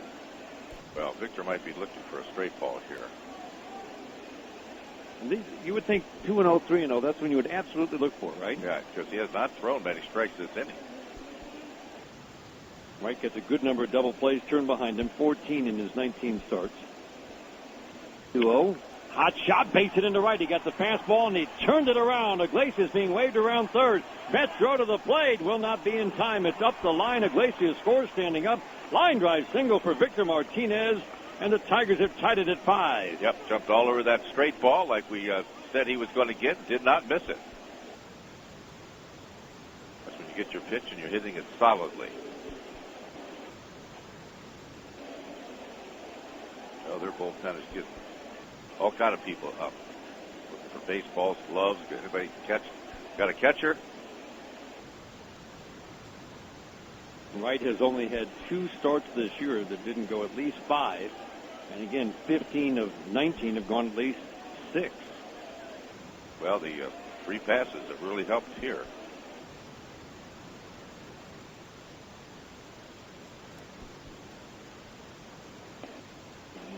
Knuckleball in the dirt, so he's just not commanding it at all. Especially that one, the one that looks like a breaking ball. I don't think he's thrown a strike with that one. 5-5 tie here at Fenway Park. Robbie Ross is getting loose, a lefty in the Red Sox bullpen. Nick Castellanos has walked, hit a fly ball to right. Swings and pops it up. Will it be playable? Ramirez over, and he's got room to make the grab. Oh, it went back over his head. Wow. He came over to the Red Sox dugout. This is twice in 2 games. Something about the way the ball goes up and comes back, Jim. We saw it with McCann yesterday, and now Ramirez. He overran it. Overran it, and by about 10 feet. And again, he looks up. Is the wind doing it? What's happening to those balls that come back and should be an easy play? Clearly, when it goes up over the roof, Jim. Something happens. Wrong with McCann. He's never made that mistake. This is a break. That's a big break. There's a swing and a tap foul, and it really should be an error. There's no question. Doesn't matter whether they touched it or not. You're catching a pop-up. This is the big leagues. And it's not a big windy day when you would probably give the fielder a break. Sure. But that's an easy pop-up.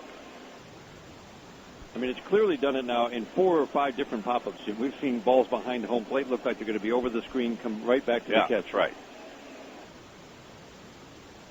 The 1-2. Swinging a line drive on one hop into left. A base hit for Castellanos. Cabrera will hold the third, and the Tigers have loaded the bases.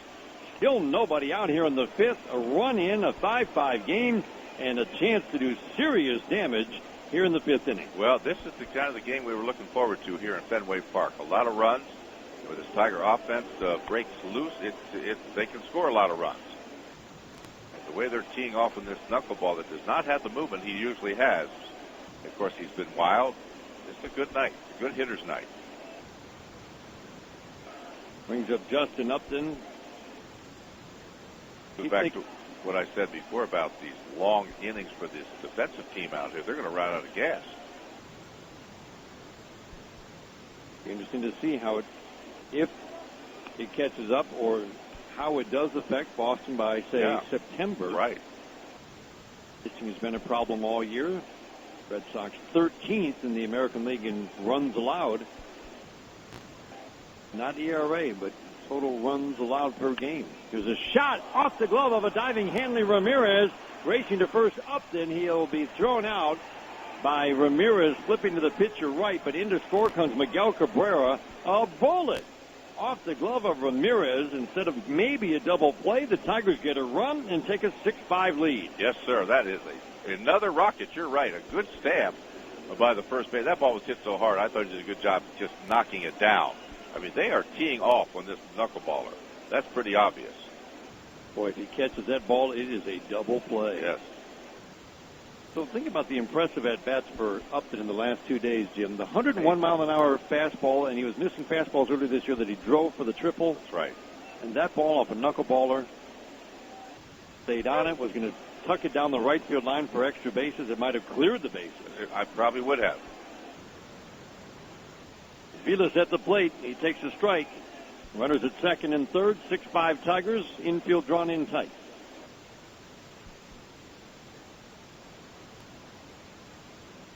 There's a swing and a pop-up playable behind Ramirez, and Ramirez, bit of an adventure as he fights off Pedroia, makes a catch in fair territory down the right field line. Well, he was taller than Pedroia. That's why he actually did make the play. Get away from me. I got it. Well, that was too bad. Well, maybe Salty can pick him up.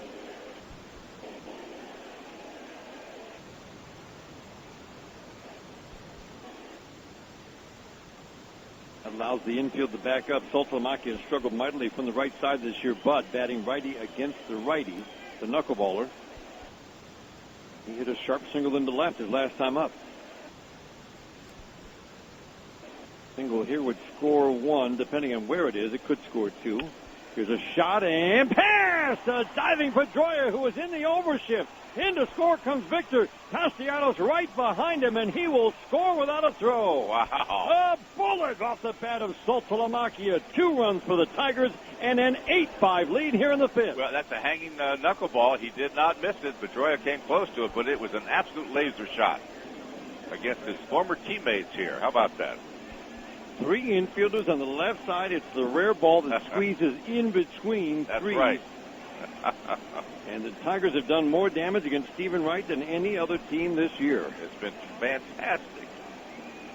Tigers answer the Red Sox 2 runs that gave the Red Sox the lead with 4 of their own. Red Sox going to their bullpen. 8-5 Tigers in the 5th. While the Red Sox make the change, we'll pause for these words on the Detroit Tigers Radio Network. Trusting gas station egg salad. The new pitcher for the Red Sox.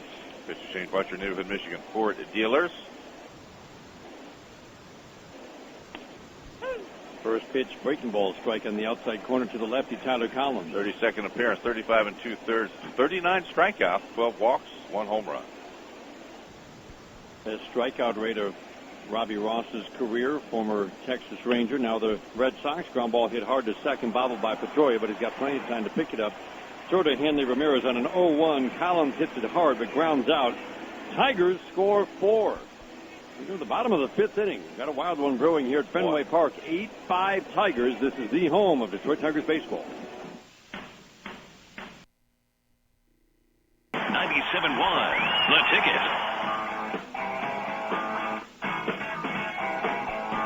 This game brought to you in part by U.S. Park, the official parking provider of the Detroit Tigers radio network.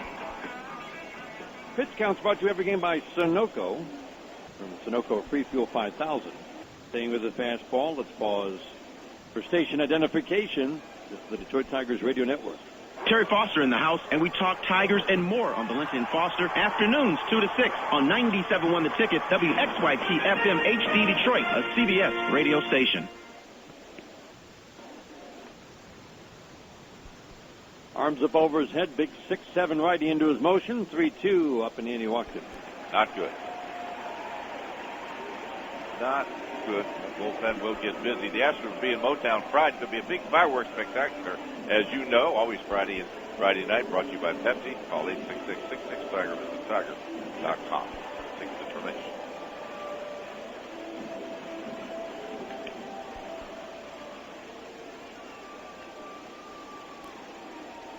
Stirring, but nobody throwing yet. Kyle Ryan is going to get the call. You're right. It won't take much, wouldn't think, for Kyle Ryan. They were throwing. Just got the orders to go out and buy a little time. Right. They had been throwing earlier. I think he's been enough time in the bullpen to know what it takes, how many pitches he needs to get ready. Brad Austin is right there at the top step, but he doesn't have. Ryan hasn't been up long enough to go to him right here. And you wouldn't go to him with Hanley Ramirez either. No. Ramirez much better against lefties. So Pelfrey gets at least the next 2 batters. First pitch fastball to David Ortiz. Outside, Ortiz took a called third on a 2-2 pitch his first time up.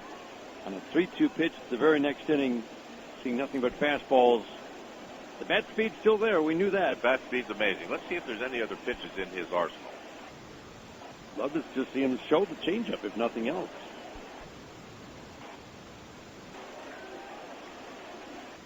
There it is, 2-0. Showed it to him.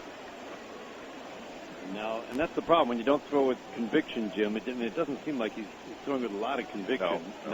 Now you're behind 2-0, and now you've got to go back to the fastball. If he had to get a really good get me over pitch, he would go to that one, but he doesn't have that. Would you call the curveball here just to try to steal strike one?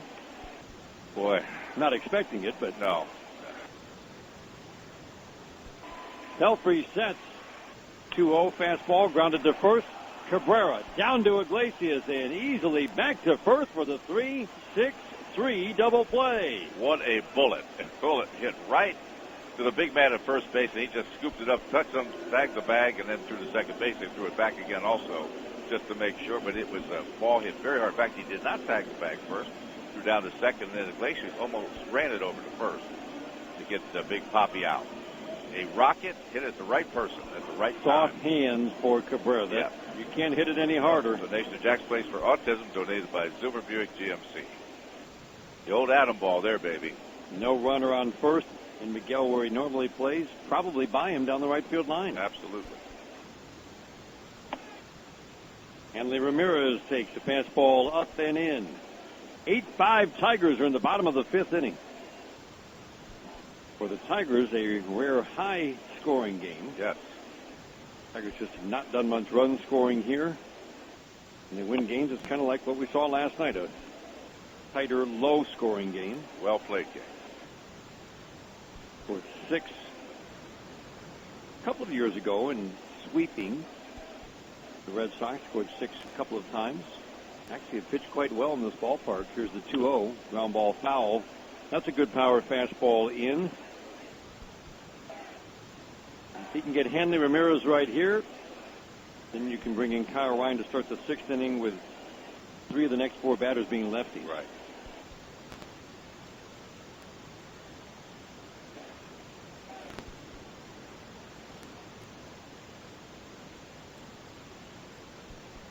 You would think if Pelfrey wants to be in position to get the win, he's got to get this guy. 2-1. Swinging a little baby pop-up. Behind the mound, Iglesias calls off Pelfrey, makes the catch on the grass. Wow, what Ramirez a pitch. is out, and a great bounce back by Pelfrey thanks to good defense behind him. Fantastic job. Head to the 6th inning at Fenway Park. Tigers 8, Red Sox 5 on the Detroit Tigers Radio Network. America's Sports Station. 97.1 The Ticket.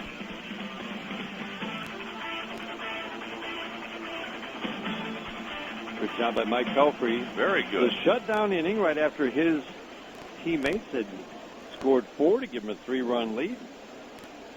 Gets the easy inning again thanks to good defense behind him. The walk, the double play, the pop out. Yes. Top of the order, Ian Kinsler takes a slow breaking ball from Robbie Ross for a called strike. 6th inning today brought to you by the Jack Demmer Automotive Group. Going to discover the Demmer difference. The strike 1. Fastball low and outside. Low 90s fastball for Robbie Ross.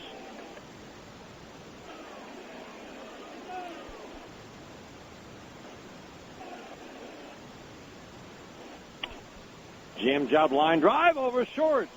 He might have broken his bat. And it got over the shortstop Bogarts, who was running onto the outfield grass. It's a single for Kinsler leading off the 6th. Way to go, man. All right, gang. Place deposit on 2017 Tigers season tickets to receive 2016 postseason priority. Here's what you do. Call 313-471-BALL or visit Tigers.com. First hit of the series for Ian. These next 2 batters have been on a lot, Iglesias and Cabrera. Iglesias 2 singles and a walk has scored 2 runs. Miguel with a home run and a walk has scored 2 runs. Soltzlemacher, the big 2-out, 2-run single last inning. Collins and Martinez also with RBI hits in this game.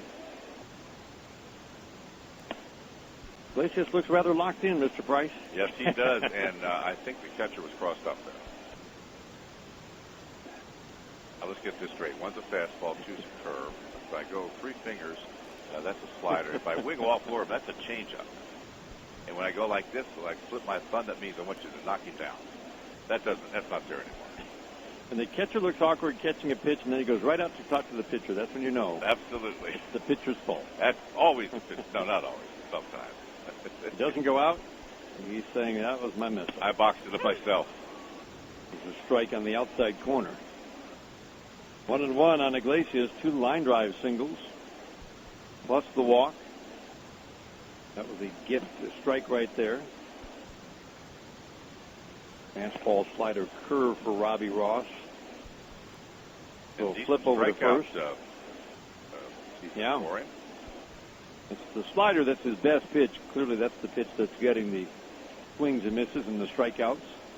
Never really been a big strikeout pitcher. Slider away, 2-1 on Iglesias. Good hitters count. 8 runs on 10 hits for the Tigers. All the damage done against Stephen Wright. He'd given up 8 runs in a game earlier this year, but it was only 3 earned runs. He's not given up more than 5 earned runs in a game. There's a pitch outside. Wow. 3-1 on Iglesias. And, you know, all the fans that are here, they've been going through this all year. This pitching staff has been, you know, hit pretty hard.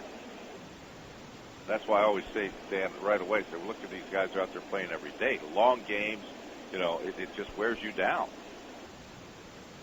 3-1, swinging a foul out of play. Pretty good fastball. Low and away to Jose Iglesias. 8-5 Tigers. J.D. Martinez started his rehab assignment tonight with Toledo. He's going to DH the next 2 days. J.D. went 0 for 4. That game is still going. 2-1 Toledo in the 8th inning. Sounds like, Jim, he really needs at-bats. It's like spring training for him. It really is. It's a swing that requires a lot of maintenance. Here's a ground ball up the middle. A diving stop by Pedroia. Flips with his glove to second to Bogart to get the force on Kinsler. Fine play by Dustin Pedroia. Fine play is right, but I'm telling you, these Tiger hitters, you got to make a great play to get them out. That's when you got things going your way. We've been waiting for this to happen, especially in this ballpark. And it just seemed like, Jim, that the absence of J.D. at some point it catches up to you, and it has for the Tigers over the last. And defensively also. Yep. Absolutely. Since the Tigers scored 10 runs, remember it was the third straight game they'd scored 10 runs. That's against Tampa. Yeah, that's right. On the first of this month, it's been a 20-game stretch where they really had a tough time scoring with any consistency as Cabrera takes a breaking ball strike under 3.5 runs a game. They've been averaging almost 5. Under 3.5 runs a game for the last 20 games, but Jim hitting .230 as a team, not many walks, and just a lot of low-scoring games. Right.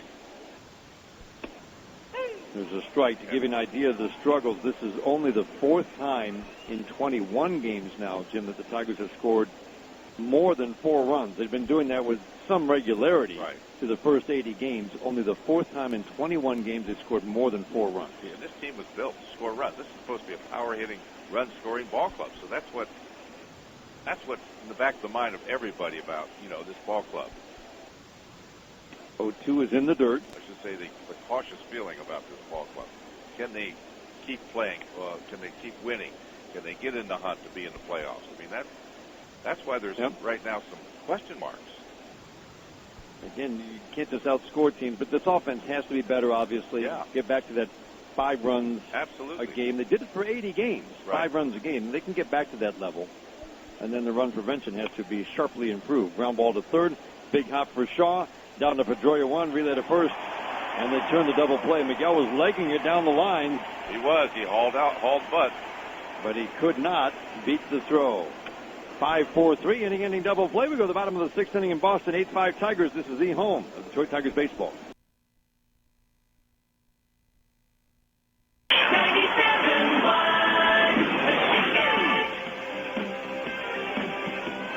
Every strikeout by a Tigers pitcher, $100 is deposited in the University of Toledo Strikeouts for Scholarships account. UT, where motivated students can find opportunities to a greater degree. Tigers turn things over to the bullpen.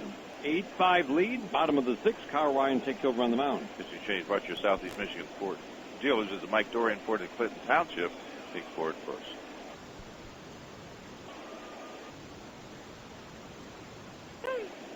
Lefty on lefty, Bradley Shaw Leon, and the first pitch to Bradley is a strike. Picked up the win Friday night in Chicago, ending in 1/3 of a terrific job, so he picked up his 4th win of the year.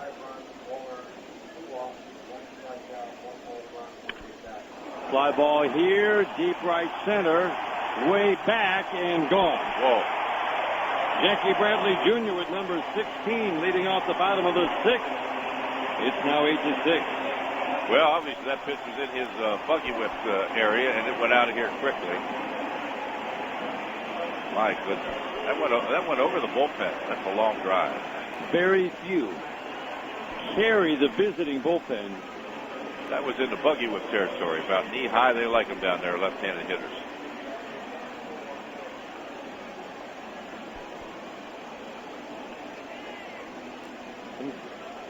Sometimes you just don't know what to make of Kyle Ryan in terms of, Jim, the struggles he has against lefties. Yes, I agree, and that's his job. He has to get out left. Has to get out left. And again, these are all important outings, but leading to the trade deadline is a swing and a miss. You have to have that lefty who can get out lefties before you get to Justin Wilson, who gets out lefties and righties. Right. That's situational. The key guy who can get out lefties in the 5th, 6th, 7th inning. Got to rely on before him. you go to Justin Wilson. Yeah, you've got to have reliability when you make the call. There's another lefty Shaw at the plate, swinging a foul out of play. No balls, 2 strikes. Ryan shows flashes, but the overall track record is And again, especially lately, lefties are starting to hit him again, and that's a bit of a concern. So if you're the Tigers, you're thinking you need that guy down the stretch. Do you go get him at the trade deadline, or do you think Kyle Ryan eventually will be that guy? Well, he hides the ball. He should get that running breaking ball out off the plate, like that one that we just missed on. He needs that pitch to be more consistent, I think. Again, like you say, he hides the ball. He's lanky, kind of throws across his body. You would think he would bury lefties, but just only in short spurts. More consistent, the slurve type breaking ball. Bringing a foul here. That's a good fastball in. Lefties, right when he came back from Toledo, he faced a lot of them. They were 3 for 19. It was the best stretch we've seen in a Tigers uniform when he got recalled from Toledo in that series in Kansas City. And then there were back-to-back games where lefties went 4 for 6, and now we're seeing at-bats, not necessarily home runs, but better at-bats for lefties. And, you don't want to see good at-bats. If you're a lefty pitcher, it's a breaking ball that bounces. There's some way that you got to bury left-handed hitters.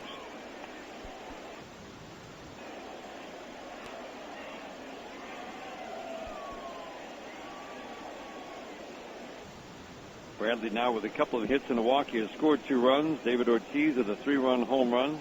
Betts has a couple of hits in the leadoff spot. 6 runs, 7 hits for the Red Sox. 2-2. Swing and a miss. Whoa. Hard breaking ball down and away to Shaw. And he strikes him out for the first out of the 6th. That's the pitch there, Dan. If he's more consistent with that pitch, he'll be able to do the job against left-handed hitters. But he needs that pitch. Yes, he does. Check some scores on the General RV scoreboard from the 1-800-CALL-SAM studios. Seattle leading at Pittsburgh. The game is now 7-4 in the 7th inning. Pittsburgh made a run over the 500 mark. They're still 8 back, though. They're in the wild card picture. 51-47. 1-0 Miami over Philadelphia in the 8th. And a fastball strike. Good pitch on the outside corner to Leon. Has been amazing as a right-handed batter. 15 for 31. Batting from the right side. The strike 1. Change up away. 1 ball, 1 strike. Great job catching knuckleballer because he didn't have to catch many. And maybe it spoke to the fact that it wasn't the same knuckleball, that he didn't have any trouble. Right, that's part of it. But also the Tigers kept hitting it before he got a chance to catch him. New York 2-1 over St. Louis in the 5th inning at Citi Field in New York. 1-1, swinging a tap foul right at home plate. 1 ball and 2 strikes.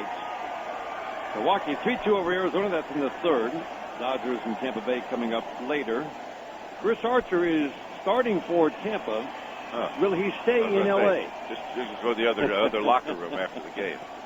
That's one of the many rumors floating right now. But the Dodgers would appear to have some pieces. And money. To pry Chris Archer away. Yeah. New York and St. Louis, that's a doubleheader. St. Louis won game 1, 3-2. Pitch inside. The cutter hits Leon. Did he look like the ankle or the some part of the left leg? Boy, that hurts. Catchers get beat up enough behind the plate. Now Hannigan has blue light system, the other catcher. So that's right. He's got to stay in. They're going to have to tape him up and just send him out there. Yeah, right in the ankle. He does have protection there. Oh, man. Would have been worse without the protection. In the American League, Baltimore at home against Colorado trailing 6-2. Baltimore's won 5 straight after a rough patch. Their lead is back to 2.5 as the trainers look at Sandy Leon. Toronto 3 back, Boston 2.5 back of Baltimore. Toronto 4-4 now is San Diego in the bottom of the 7th inning. They've just tied it. Dickerson hit his 5th in that game for San Diego. What's the guy's name? It's the other Dickerson. Oh, the other Dickerson. There's 2 in the major leagues now, Jimmy. Yeah, I tell you what, there's also a coach. That's right. See that? I keep up to date. Josh Donaldson hit his 25th. He's something else, isn't he? Washington 5-2 over Cleveland, so Tigers 5.5 back at the start of play today. Cleveland can't win any. What's going on there? Kind of a rough weekend. It was a rough weekend as they got swept in Baltimore. Yeah. And now they're going home, Jim. This is going to be a very important stretch for the Tigers because Cleveland's going home for 20 of 25. Because they've been away. They've been away forever. Because of the convention. There's a pitch a little bit inside. Leone goes down to first. Holt at the plate. So again, a favorable spot to bring your lefty in. That's right. And this is why it's so important to have that lefty can come out of the bullpen before the 7th or 8th. Get key lefties out. Swinging a foul out of play. 1 ball, 1 strike. In that Cleveland game, and again, their starters have been a little bit roughed up of late. Gio Gonzalez matched up against Danny Salazar, who was out after 4. Oh, my goodness. So again, 5-2 going to the bottom of the 7th inning in Cleveland. The offense is going quiet as well. Boy. I think they might be searching for a bat and an arm in the bullpen at the trade deadline. They just can't add a lot of payroll. 1-1. Perfect pitch. Called strike. So again, perhaps another chance. This is another chance at the moment for the Tigers to gain on Cleveland. 3-0 White Sox. Had another walk-off win yesterday. They've got a 3-0 lead over the Cubs today. Wow. Suddenly Chicago, the White Sox playing well. There's a swinging a foul out of play. Holt at the plate. 1-2, and he just flicked his bat at the ball and fouled it out of play. Well back third base side. That's James Shields on the mound. Who is it? He has turned it around. What did he say came in? For the White Sox. Through 6. He has shut out the Cubs on 3 hits. My goodness. That 4-game series, if you will just shift from the south side to the north side tomorrow. 3-1 Yankees over Houston in the 4th. Houston started the day 3.5 behind Texas. The 1-2. Bringing a soft ground ball past the mound. Charging Kinsler. He'll flip to second, and he threw it by Iglesias. My goodness. That's a rare mistake for Ian Kinsler. I thought he'd go to first, but he threw behind him trying to get Leone, and his backhand flip went right by Iglesias. Leone to third, Holt at first. Yep, that is a rare thing by Ian Kinsler. We talk about him every day, every night. Ian, who does the job, a brilliant job, but tried to backhand it to Iglesias to get the force at second base, threw it into center field. Never seen him miss on a play like that. No, that's right. So instead of man on first, 2 outs, it's runners at first and third, 1 out. Alex Wilson is coming on. Tigers holding on to an 8-6 lead, and while they make the change, we'll pause for these words on the Detroit Tigers Radio Network. Runners at the corners, 1 out after the error by Ian Kinsler. Alex Wilson takes over on the mound, protecting a 2-run lead. Did you change watch your Southeast Michigan Ford dealers visit Mike Dorian Ford in Clinton Township? Think Ford first. He's posted a 1.16 ERA over his last 23 and 1/3 innings of work. That's 3 earned runs, 16 strikeouts over that period of time. Alex Wilson's been very good. He's certainly getting it together. The stuff has been sharper. The one area where he really needs to get better, these situations. Inherited runners. There's a pitch in the dirt. This year and over the course of his career, he's allowed a lot of inherited runners to score. You want relievers to strand ideally better than 7 out of 10. That's kind of league average. 8 out of 10, the really good ones know how to do it. Yeah, they do. And Alex has not even stranded 6 out of every 10 that he inherits. It's a high number of inherited runners who score. And managers certainly know who their reliable guys are at stranding inherited runners and who they can call on. That is so valuable, to strand inherited runners. That's big time. 26 inherited runners, 11 have scored. Can he get the ground ball? Mookie Betts at the plate. First pitch, cutter for a strike on the outside corner. Everything's been a little bit crisper in his last few outings. It has. I mean, that's the good steps. You got to have that consistency.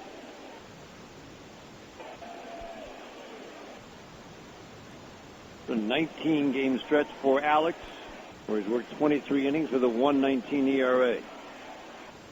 Another flip over to first. Easily back with a head-first slide is Holt. Not a big base-stealing threat. Alex has had 4 double plays turned behind him. Let's make it 5.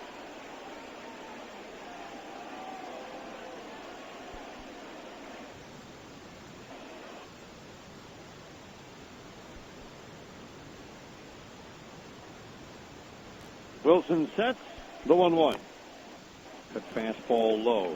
Cut fastball is right around 89, 88 for Alex Wilson. Fastball's in the low 90s.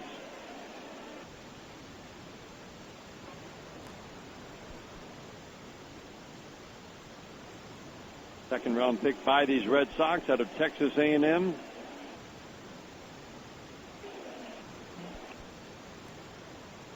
Check swing. Did he go? Yes, he did. Another cutter. That had a little more giddy up on that baby. A little sharp, more sharpness. I mean, you could throw an 89-mile-an-hour cutter, then you could throw a 89-mile-an-hour cutter, which that was. The difference is that was sharper than the other cutter. That, I mean, late movement. Wilson traded to the Tigers with Cespedes in the Porcello deal a couple of off seasons ago. He had a terrific year last year. The 2-2. Low and outside, 95. We don't usually see that from Alex. No. But you would think that this great ballpark, you get in here and pitch, you look around and go, wow. 3-2 on Mookie Betts, who's got 2 hits tonight, doubles, singles, hit the ball hard 3 times. Grounded out sharply his first time up. You can hear the chants of Mookie from the crowd. 3-2 time call. Man. Wow, was that late? The home plate umpire, Brian Honora, jumped out from behind Saltalamacchia. It was the batter that asked for timeout, wasn't it?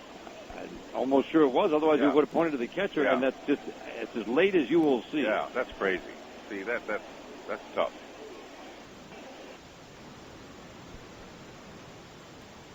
And Wilson's going to take a little walk to the grass behind the mound. Runners at first and third, 1 out, 6th inning. Tigers led 4-0, trailed 5-4, scored 4 to take an 8-5 lead. Bradley, a home run, has made it 8-6. 3-2. Cutter away, lays off all 4. Boy, not even close. Not even close. And that's Alex Wilson's calling card. Yeah. Command, low walks. Now you're just heading into danger country. Pedroia and Bogarts, the next 2 batters. Pedroia is 1 for 7 with a walk in the series. In this game, 3 ground ball out. Well, you know he's going to be swinging. He doesn't believe it takes the pitches. 8-6 Tigers. We're in the bottom of the 6th. Bases are loaded with 1 out. First pitch to Pedroia. Fastball at 94 on the inside corner, strike 1. Now, he was taken all the way. That's interesting to me. Maybe he said, look, I've been swinging early at the first pitch too many times. I got to take the pitch, but he let the good one go by. Sure did. That would go to the cutter. Strike 1, cutter is away. Definitely not as sharp as he wants it to be. You mentioned the one good one with that sharp late break at the plate. He's thrown some sweeping cutters, which is not good. Not the norm for him. That's not good. Pedroia is very steady. Hits lefties, righties about the same. Hits the same at home and on the road. A little better actually against righties this year. The 1-1. There it is again. The cutter, kind of big, sweeping break. It looks easy to read. Yeah, it's not a good cutter at all. And that's his pitch. Yeah. Early break.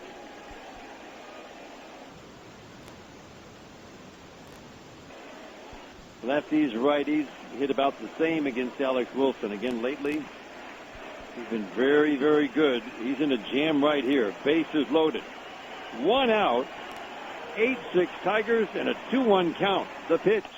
Fastball strike. Perfect pitch. On the outside edge. Pedroia is letting Brian Honora know that's not a strike. Well, let's see. It wasn't. Good He's call, though. correct. Good call. Nice receiving job by Saltalamacchia. Very nice. Yes, I mean, he deserved that strike. Oh, Pedroia let him have it. Yes, he did. And, you know, he let him get away because maybe he knows I did. That's when you let him get away with a little bit. Exactly. The set, the 2-2. Swing and a pop-up foul over our heads.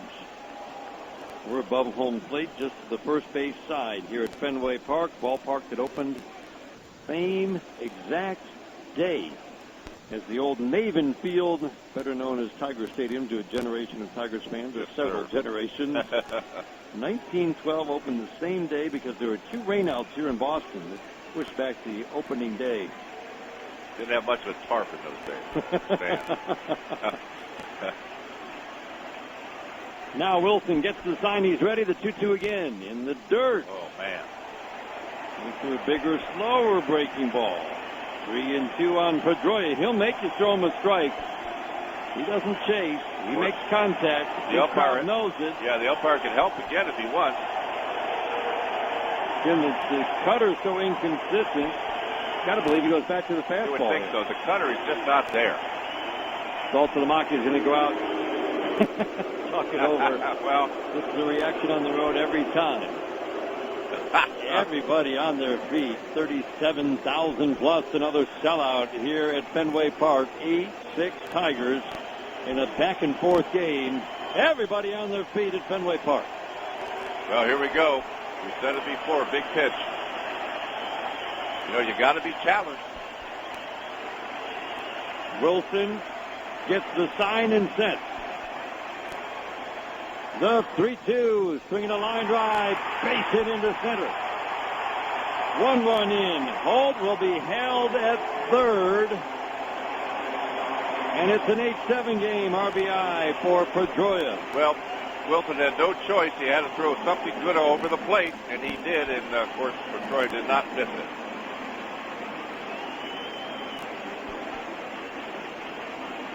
Bogarts strides to the plate. Well, Wilson just doesn't have that sharpness tonight. No, he doesn't. We saw it with Betts. Now we saw it with Pedroia. Just not there. Two of the reliable pitchers in the Tigers bullpen, the Wilsons, That's Justin right. and Alex. Justin gave up 4 hits in an inning for the first time all year in a Tigers uniform. Right. He just wasn't as sharp last night. And Alex Wilson, not sharp at all with the cutter. No. Has walked the batter and line single by Pedroia. I'm surprised they held Holt at third base. I was floored. I mean, Collins is playing fairly deep in the center field. I don't think there's any chance at all he throws out. And Holt runs well. Holt absolutely runs well. Well, maybe they figure with the heart of the lineup coming up, don't want to take any chances. Well, see if the Tigers can make him pay. Bogarts at the plate. First pitch, swing and a miss. There's a good cutter. Sharp late break at the plate, swing and miss. Strike one. Bogarts has grounded out, been hit by a pitch and walk. He was 1 for 5, hit the ball hard twice yesterday. Alex Wilson gets an average number of ground balls. Just thinking double play right here. 4 double plays turn behind him. Strike one. Fastball low. 1 ball, 1 strike. 8-7 Tigers are in the bottom of the 6th. So far, it's a pattern, and this should be a cutter, and that's not good if you can read the pattern of a pitcher.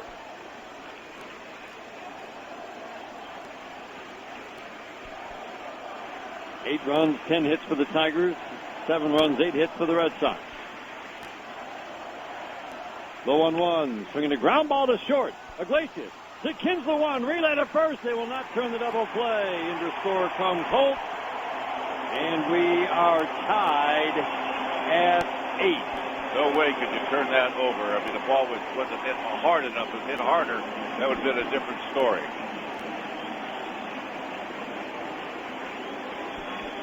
And unfortunately, keep it alive for the big pop.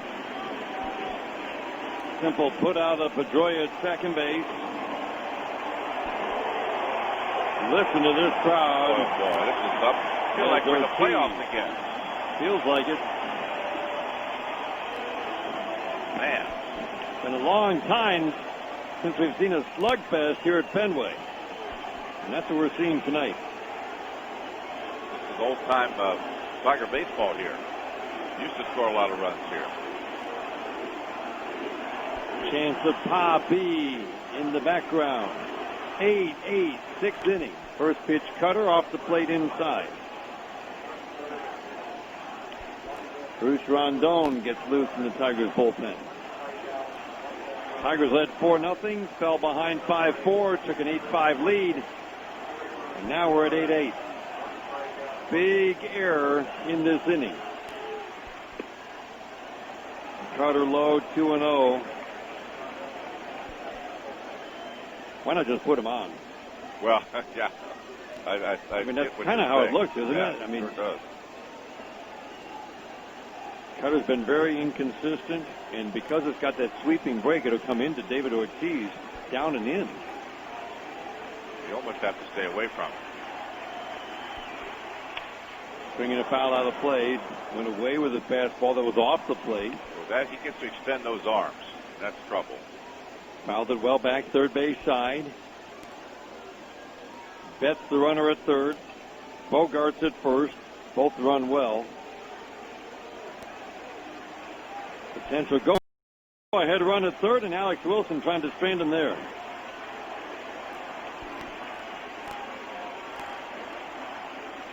Three-run home run for Ortiz tonight. He swings and pops it up foul and out of play. Now that had good action on it from Wilson. Cutter in on the hands. 2 balls, 2 strikes.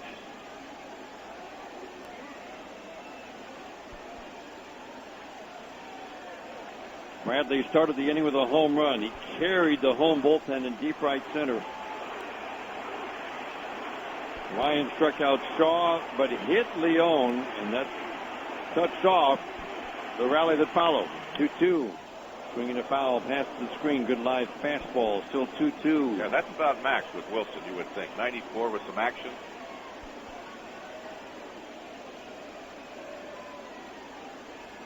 Home run for Ortiz was his 25th. He also has 35 doubles, 61 extra base hits when you mix in the 1 triple. The high target for Saltalamacchia at 2-2. Swinging a foul. He executed.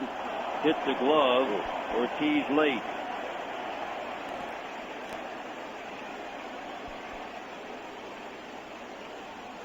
Hey, he's a showing himself, isn't he? He really is. Big Poppy. Amazing how dangerous he remains. You see him at home plate, and it's just not a welcome sight. No, it's not.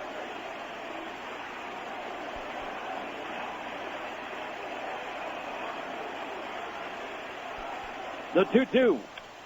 Swinging a high fly ball, center field, right to Tyler Collins. He will make the catch for out number 3. Red Sox score 3 and tie it up. We played 6 at Fenway Park in an 8-8 game on the Detroit Tigers Radio Network.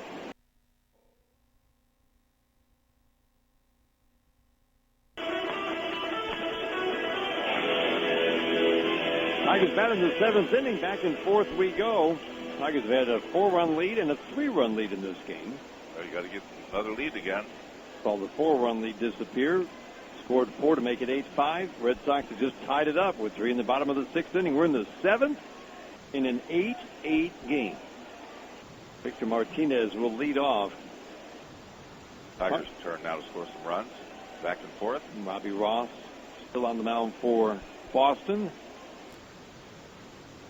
7th inning brought to you by Wallside Windows, Michigan's leader in replacement windows for 72 years. There's a strike.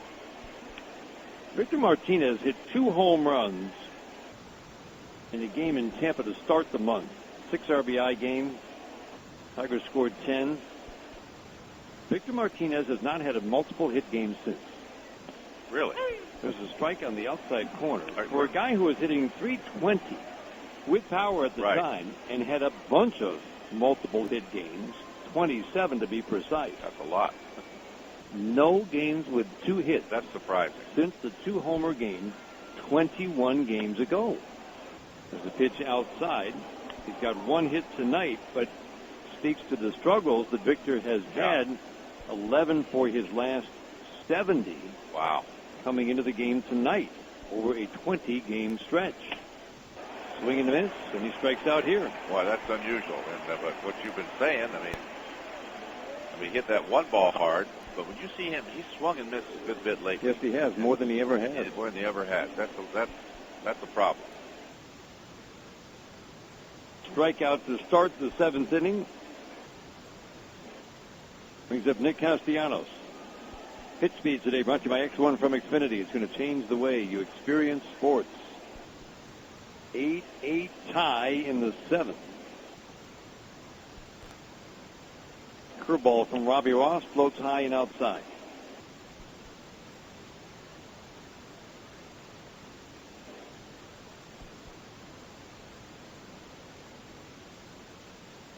Now down in the strike zone. A little off the fastball, 2-0. I predict it went over the green monster. Because really, Robbie Ross is due to give up a home run. Yes, he is. Only one home run in 36 innings. Fouled out of play. It is a decent arm. It really is. Yeah, it's got sharpness to it. Walk rate right around 3 almost every year. Strikeouts go up and down. This year, a career high 10 strikeouts per 9 innings. Dave Dombrowski feels like with Craig Kimbrell, not just on the mend, but ahead of schedule, already throwing off the mound after meniscus surgery, arthroscopic surgery, that the bullpen actually is in decent shape. There's a swing and a miss. 94 up in the strike zone. Swing and miss, 2-2. It's the eye level. Well, Kimbrell's, that's the real deal. Kimbrell's doing what, he's always done. ERA's a little on the high side, but 14 strikeouts per 9 innings. That's pretty good. You're not going to worry about a few extra walks. Broken back, ground ball softly, wide of first. Hanley Ramirez will flip to the pitcher, Robbie Ross covering. Broken bat, soft ground ball, 2 outs in an 8-8 game in the 7th inning. The Independence Day event is going on now at Silver Buick GMC. Get out of your lease early into 2016 GMC Sierra for only $219 a month. That's right. Silver Buick GMC on Telegraph Road in Taylor. Nice area. Great, folks. You've added Brad Ziegler, who is a very dependable reliever. Right. He's closing right now, but Kimbrell will come back and take over. But now, so then you'll have Jim Ziegler, Barnes, Junichi Tsuzawa, who is impressive, low walks, high strikeouts. Yeah. Robbie Ross. You've got a pretty good setup crew ahead of a healthy Craig Kimbrell. Again, he's on the DL, but it sounds like he'll be back in the next week or so. That'd be something. Yeah, that really would. Tigers see the Red Sox in mid-August. Fastball high. It's the rare deadline, though, where Dave Dombrowski doesn't make a bold move. There's no need for hitting. No. There are a lot of rumors, too. You would think, for one more reliable starting pitcher. Well, I mean, you've gone this deep into the season. Ground ball foul off the bat of Upton. 1 ball, 1 strike in an 8-8 game. You've gone this deep into the season, and you're 13th in the American League in run prevention. Yeah, that's rough. The runs allowed per game by Boston, 13th, or third highest, depending on how you want to look at it, in the American League. It wears them down. I mean, it's a fact. There's a swing and a foul. Jim, I continue to see rumors about Rich Hill, which makes sense given that he revived his career in Boston here last fall, and yet a kind of similar pitcher to Drew Pomeranz. Just like him. So I wouldn't picture adding him now that you have Pomeranz. You still see those rumors, but that doesn't make a lot of sense. That wouldn't be the right style of pitching to add. How about Sale? Sale remains. It doesn't? Yeah. That's got to be the guy that you would at least aggressively go after. Oh, he got hit. Looks like the slider/cutter in. The umpire helps up Justin Upton, who got drilled. Tried to get out of the way. That ball just kept digging in on him. And he'll go down to first. Hit on a 1-2 pitch. With the wind's kicking up here. Melvin Upton is back in the American League. Yeah. Toronto picked him up. He just has not been a big force at the plate. He's got some power, steals, but it's really a kind of a very average bat at best. It is. I was surprised at that. Does that mean Batista's not healing like they thought he was going to, or? Well, the story I read is that, they use him as an extra outfielder, talking about Upton. Right. That seems like a real luxury. Yeah, but it just didn't seem like that they needed something like that. Kansas City is losing again at home. How about Boy, they were unbeatable at home, and now they're struggling to win a game, home or road. Mike Aviles hits a soft little pop-up into center. It's going to drop for a base hit. Upton, big head of steam around second. Gets back to second as the throw comes in behind him. Good move. It was a good aggressive base running, but he also knew that Bradley has got a cannon for an arm and closed very quickly. Yeah, another little blooper. He got one the first time up. So, 2 men on, 2 outs in the 7th. For George Saltalamacchia. Conversation on the mound, and our Willis pitching coach is going to come out also. They're going to get their bullpen busy, you would think. Kansas City's lost 5 of their last 6 at home, and they're being shut out by the Angels. Top of the 6th inning now, 4-0. And what does Kansas City do? Do they unload some pieces that others might want at the trade deadline? Well, that's always the big question, isn't it? And it's like the Tigers, what Al said, is they're just going to stay. And yep, stand pat. Stand pat. And but I think it's tough for. You're expecting miracles from some teams, I mean, for Kansas City, it's hard to keep winning back-to-back like they've done. And you would think they would unload a little bit to try to get stronger for next year. 48-50 now, and facing the prospect of being 48-51. Yeah. And they've been without Moustakas most of the year. It's taken its toll. Saltalamacchia digs in. A couple of other scores in the General RV scoreboard from the 1-800-CALL-SAM studios. Cleveland has scored 2, now down 5-4 in the 8th at home. First pitch to Saltalamacchia. Fastball outside. 2 good swings from the right side against the knuckleballer, Stephen Wright. So let's see if that helps him out. It's been a struggle right-handed. See if that helps him out against a lefty, Robbie Ross. Okay. 1-0. Fastball high and away. Trying to get a little extra. They got Joe Kelly throwing. I have no idea if he'll help this bullpen, but it sure is a heck of an arm. It's an incredible arm. It really is. It's like he throws 100 like nothing. 2-0 on Saltalamacchia. The pitch is outside. 3 straight fastballs and none close. So Saltalamacchia, he'll make you throw him a strike. Well, he'll have the green light here because Collins is on deck.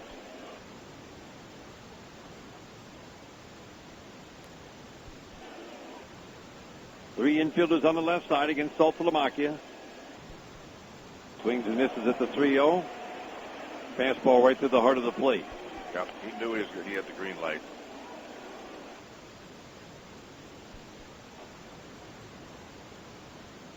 Robbie Ross absolutely buries lefties. So you're right. Saltalamacchia knows. Try to do some damage here in the 3-1. The pitch. Outside. He walked him. What an eye. Good eye there. With Cameron Maben injured, there's just really no option for manager Brad Ausmus here. No. To put a righty at the plate. Collins has to bat. I will say, Jim, he's faced some lefties. I mean, he gives you good at-bats. He does. He hangs in there. He really does. I'm impressed by the quality of his at-bats since his return. Concentration level is really good. Again, lefties hitting 150 with no power against Ross. First pitch, swinging a foul to the screen. Not a bad idea. Try to attack the fastball early in the count. It's 7 for 45 for lefties. Maben out for a second straight day with the injured back. Third straight day, really, when you consider the game on Sunday. Started the first game, the suspended game. Fastball up and in. Robbie Ross missing badly with his location right now. Trying, I think, get a little extra on it. When you do that, you lose that the right mechanics. He does walk lefties at a pretty high rate. Collins, pretty aggressive hitter, though. Bases loaded in an 8-8 game. Can Collins deliver a big 2-out hit? High and tight. Wow. Ross has really lost command of the fastball. Yeah, those pitches aren't even borderline. Slider's his wipeout pitch. It's why he gets lefties out. But Collins has seen nothing but fastballs. 2-1. Whoa. Up and in, almost hit him with the slider. Wow. No place to put him. And the shortstop Bogarts, the seasoned young veteran at 23, in for a word of encouragement. Yeah, like, hey, get it over the plate. Man. Too bad that didn't nip his shirt. Almost did. Up to the third, Aviles at second. Saltalamacchia at first. The 3-1 pitch. Taking all the way, it looked like. Yeah, he Called was. Strike. Yeah. That's not bad there, right there, though, is it, Jim? I mean, make him throw you strike. Absolutely. Make him throw you 2, with as wild as he is. That's right. Runners will be off for the pitch in an 8-8 game. Bases loaded. 2 outs, top of the 7th. Oh, man. Leon will go out and nobody boos. This is interesting. This is, I don't know if this is the right idea or not from a catcher standpoint. To go out and talk over a 3-2? Yeah, I mean, he knows he's trying to get it over. You know, his best pitch that he can get over is what you want to call, whether it's a slider or fastball. Doesn't have command of the fastball, or it appears the slider, but that's his pitch. Right. Runners off of the pitch. 3-2, up and in. He almost hit him with the slider. Collins walks.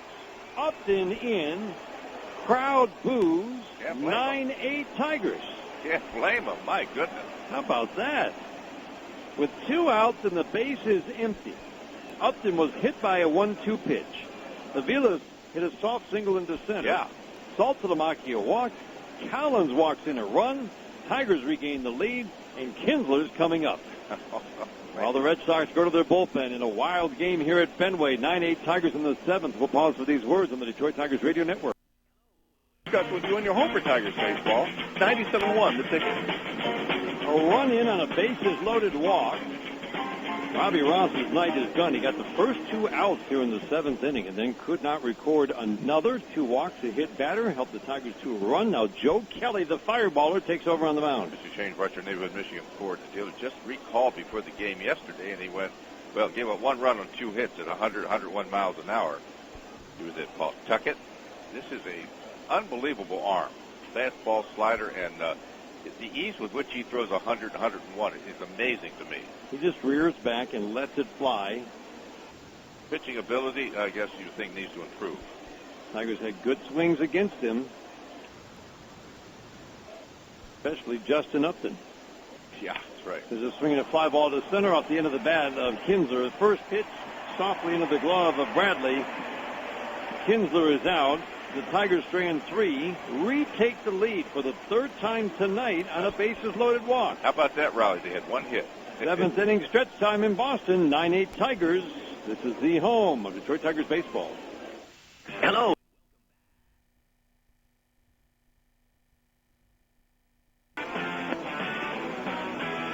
Tigers take a 9-8 lead to the bottom of the 7th inning, and Bruce Rondon takes over on the mound. That means it's pitching change brought to you by the Southeast Michigan Ford dealers. You visit Mike Dorian Ford in Clinton Township. Think for it first. Well, the last time he pitched, he lost the game on Sunday with the leadoff walk. Of course, the bunting him over, base hit, and that was the end of that game. But here's the guy who's got to use that fastball the right way. Don't throw it. He's got to pitch it. And he's got to use that the right way. Of course, he has a slider and a changeup also. But at the right time, that fastball's got to be your number 1. There's a swing and a foul out of play. Good sign. 101 miles an hour on the fastball. Let's pause for station identification. This is the Detroit Tigers Radio Network. Hey, it's Stoney here from Stoney and Bill Show. We're talking Tiger baseball mornings on 97.1 The Ticket, WXYT FM HD Detroit, a CBS radio station.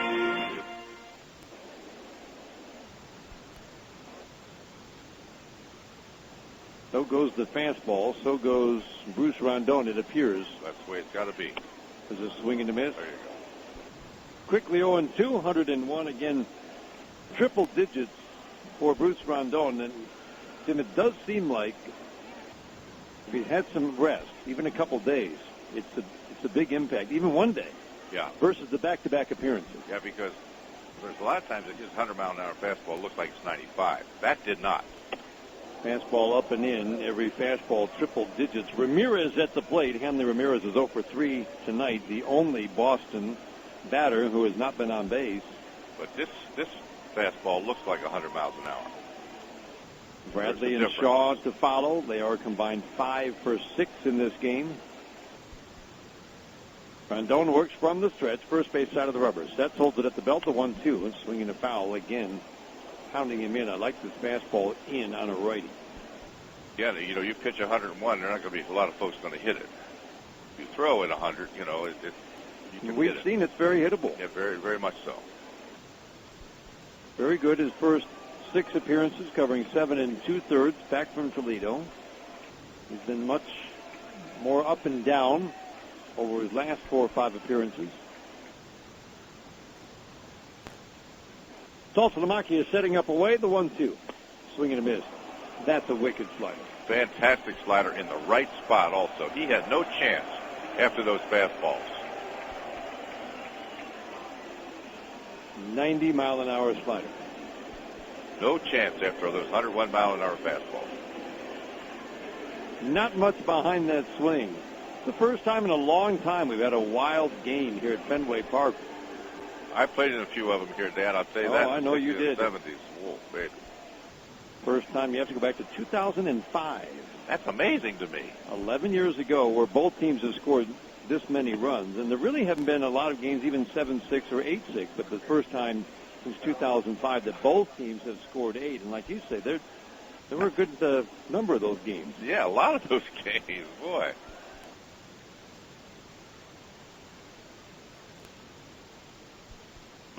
Fastball strike. Boy, I love this fastball tonight. 0-2 on Jackie Bradley Jr. It's 2 for 2. It's got life on it. Now, people say that seems strange, but I'm telling you, there's 100, then there's also 100. And tonight, it's the 100.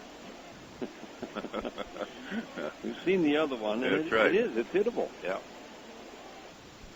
Baltimore is setting up inside. Left-handed batter, the 0-2. Swinging a ground ball. Slider hung a little bit, but ground ball right to Kinsler. An easy toss to first. That's right. Jackie Bradley Jr. bounces out. 2 up, 2 down. 9-8 Tigers. We're in the 7th.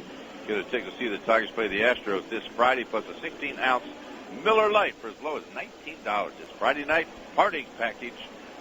Visit Tigers.com or call 866-66-TIGER. Friday night party package, baby. You can let us know your choices for today's SVS Vision Player of the Game by texting the letters SVS and the complete player named to 97136. 9-8 Tigers. In the bottom of the 7th inning, Travis Shaw at the plate. A couple of hits. There's a pitch low and outside in this game tonight. 2 for 3 for Shaw. Hit the ball hard twice.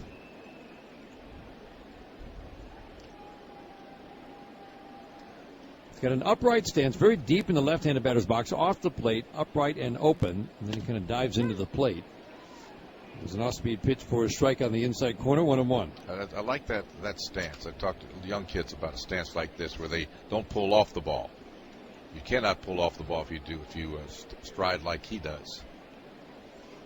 Very important piece in this Red Sox lineup, swinging a miss on a very sharp slider down and into a lefty. And the stuff we're seeing tonight, again, you go up and down with Bruce Rondon because we see the inconsistencies, but you try to remember he hasn't logged a lot of innings at the major league level, especially the last couple of years since the Tommy John.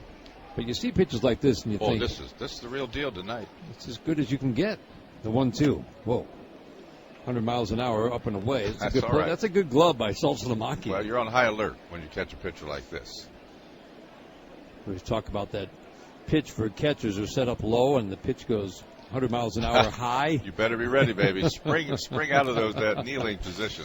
Left side of the infield shifts to the right with the lefty at the plate. The outfield straight up. 9-8 Tigers in the 7th, the 2-2. Got him on the outside corner. Wow. Poured it in at 99 and froze Travis Shaw. What an inning. Great inning by Rondon. Strikes out 2, a 1-2-3 7th. We head to the 8th in Boston. Tigers holding on to a 9-8 lead on the Detroit Tigers Radio Network.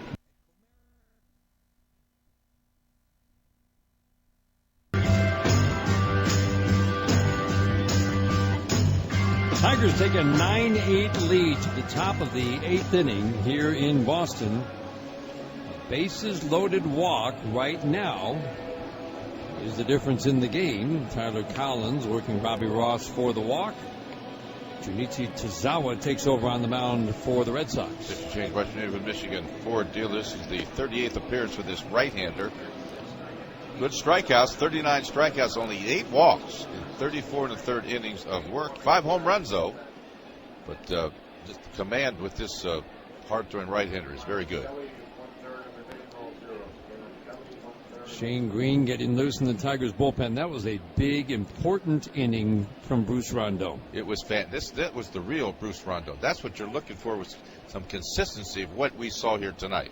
Because Justin Wilson probably out tonight. Yes. Brad never says, but no. He threw a lot of pitches in the game last night. They don't like to use him back-to-back days if he's throwing a lot of pitches on one day. Right. There's a breaking ball strike to Iglesias. So you needed someone there if Green's got the 8th, and he just worked a 1-2-3 beauty of a 7th inning. You didn't want to go up there the way he was pitching. Breaking ball strike to Jose Iglesias. Boy, this guy's been good for the Red Sox for a long time. Yes, he has. Swing and a miss. That's a sharp breaking ball. It's a slider down and away. 0-2. Highest strikeout rate of his career, so he still gets plenty of swings and misses. Been with Boston now for parts of 7 seasons. How about that? Yeah. When anytime you see a pitcher with 2 walks per 9 innings, 10 strikeouts, and that's where he is, that catches your eye. Sure does. Ground ball to the right side, sliding stop on the outfield grass. Pedroia throws, got him. Whoa, what a play! Dustin Pedroia well onto the outfield grass, ranging far to his left, a sliding stop, and then he popped up and threw out Iglesias. Yep, a heck of a play. Iglesias thinks they should challenge it, but it sure looked like the ball got there before he did.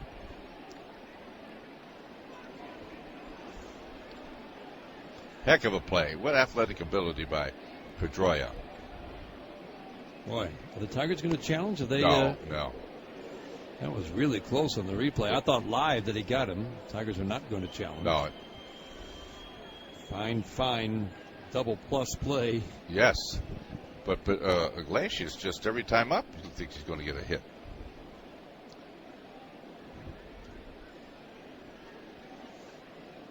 Think about the 2 times he made an out in this game, Jim. Pedroia took a hit away from him his last time up on a ground ball up the middle. Well, that's right, yeah. Diving stop, flipped with the glove.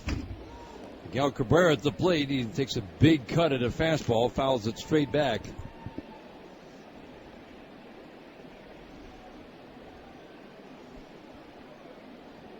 You know, it's almost like playing against a team I used to play with. It brings out a little bit more on some people. You never forget that team you started with, you know. Talking about Jose. Yes. Yeah. Absolutely. We see it all the time. There's a line drive jam job on one hop to short, fielded by Bogarts, an easy flip over to first. Miguel is running much better, Jim.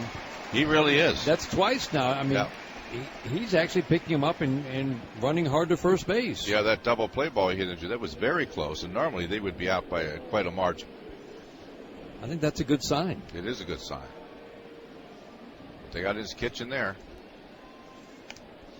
8th inning brought to you by your Metro Detroit Chevy dealers. Put it in D and see why Chevy drives the Motor City. 9-8 Tigers are in the 8th inning. A 4-0 lead for the Tigers after 2. Tigers are down 5-4 after 4. Took an 8-5 lead to the bottom of the 6th. Red Sox tied it. And then the Tigers, with a hit batter, a bloop, and 2 walks, heck of a rally, retook the lead. I like that rally. Victor Martinez. Curveball misses off the plate. Away. 8th inning brought to you by Metro Detroit Chevy dealers. Put it in D and see why Chevy drives the Motor City. Comerica customers get a VIP experience at Tigers home games this year. To find out how, visit Comerica.com/yourpark. 9-8 Tigers. 2 outs, 8th inning, the 1-0. Curveball misses away.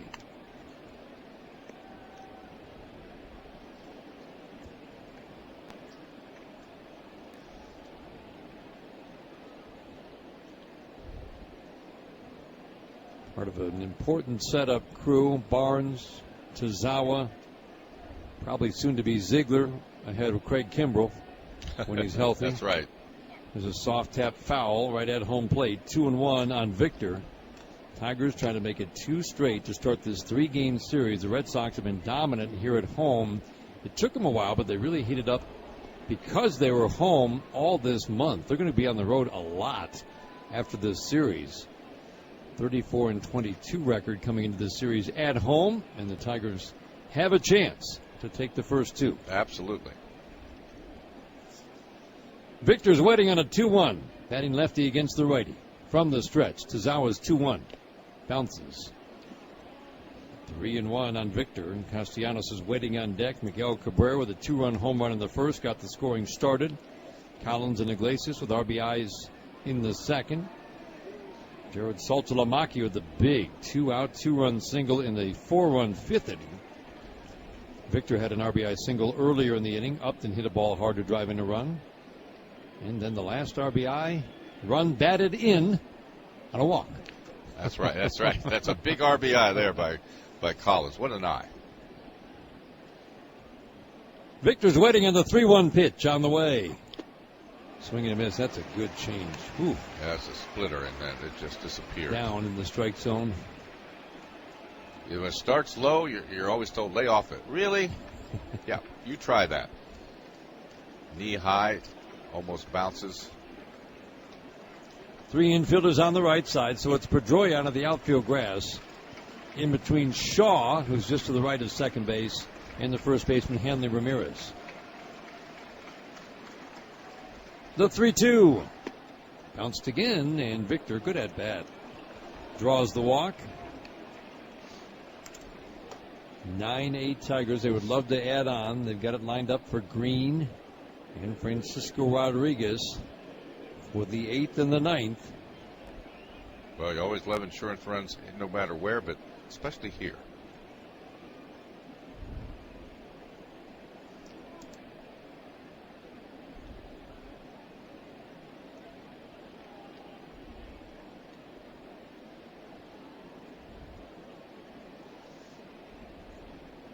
Tigers limit in this ballpark, the most they had scored before tonight. They've been stuck on 7, which isn't bad, but there are so many games where they scored 3 or fewer that you'd think there would have been an explosion in there someplace. No, that's very surprising. And this is also the first time since 2005 they scored more than 7 runs here at Fenway. Think of all the good offenses that came through here starting in 2006. That's hard to believe, really. That is crazy. Never scored more than 7. That's a 35-game stretch. No, that's surprising. And perhaps an opportunity to score more runs tomorrow with the struggling Eduardo Rodriguez on the mound for Boston. Coming off a good start, but a rough year. Nick swings and pops it up on the breaking ball, shallow right field. Betts comes in, puts it in his back pocket for out number 3. Tigers get a walk and no more. On the strike 1, Castellanos flies out. We go to the bottom of the 8th inning. Tigers holding on to a 9-8 lead at Fenway. This is the home of Detroit Tigers baseball.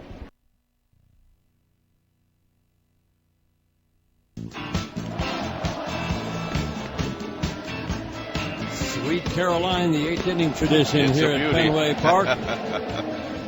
They don't just sing it; they yell it at the top of their lungs. Yeah, even the the enemies that come in here, they sing along with Absolutely. it too. Yeah.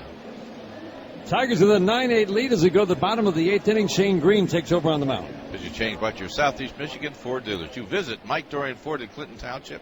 Think Ford first. Well, he's been on a roll. 1 big inning in the game last night. You look at his last 4 innings. 2 walks, 4 strikeouts. He has just been on a roll with a fastball and the slider with great late action movement on both those pitches. Power arm with late movement. That's good. 8-9-1 hitters to face him. Ground ball on the first pitch to second base. Kins arranging to his left on the outfield grass. Fields and flips to get Leon. Sandy Leon to start the 8th inning. 9-8 Tigers. Final line for Mike Pelfrey. He went 5, gave up 5 runs on 6 hits, 2 walks, 1 strikeout. Fastball was working early, but it was a struggle after that for Mike. There was a lot of hard contact starting in the 3rd. Final line brought to you by Auto Value Parts Stores, where service is the difference.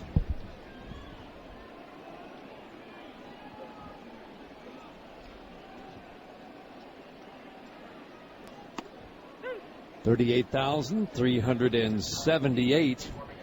Another sellout. That's all they have here. That's all. That's it. Not allowed to have anything less than that.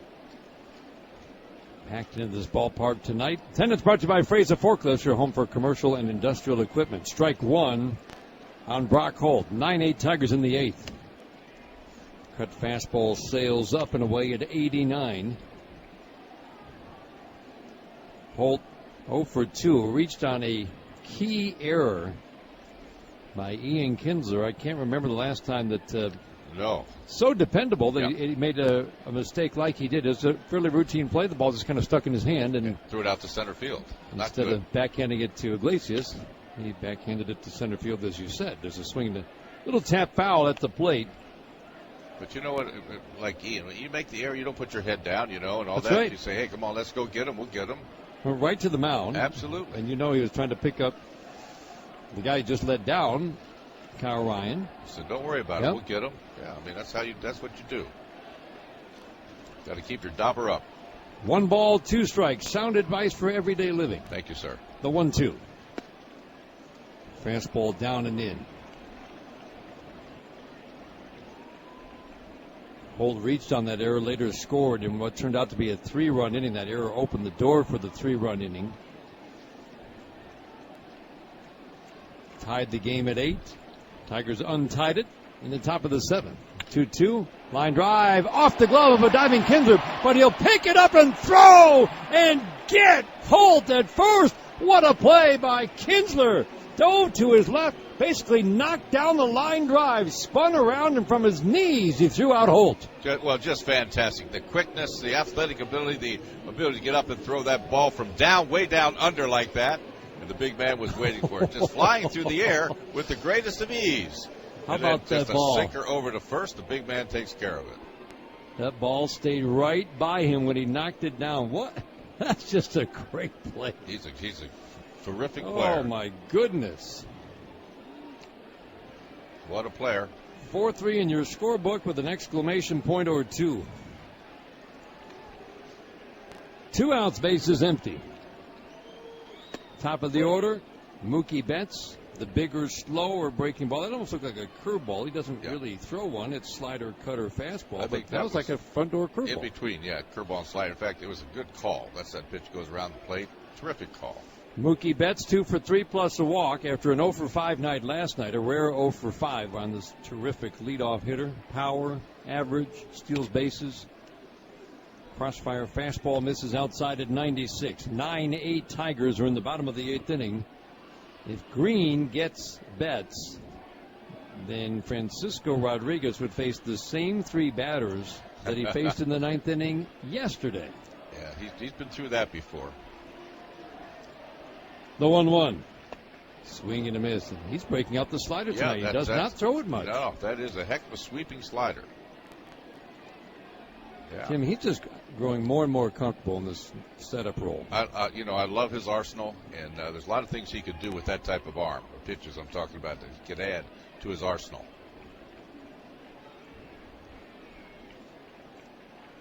Green sets the 1-2. Swing a little baby pop-up. Will it be playable? First base side, and no, just into the Red Sox dugout. That's a long way to run for Saltalamacchia and Cabrera. If that had bounced in front of the dugout, I'm not sure they would have gotten there. No. Or if it had been in front of the dugout. No, that's right. Remember, for the catcher, that's a long run because the dugouts here are almost even with third base, just like first base, like they are down the left field line with the visiting dugout. Like I said, it's a long walk back to the dugout if you strike out.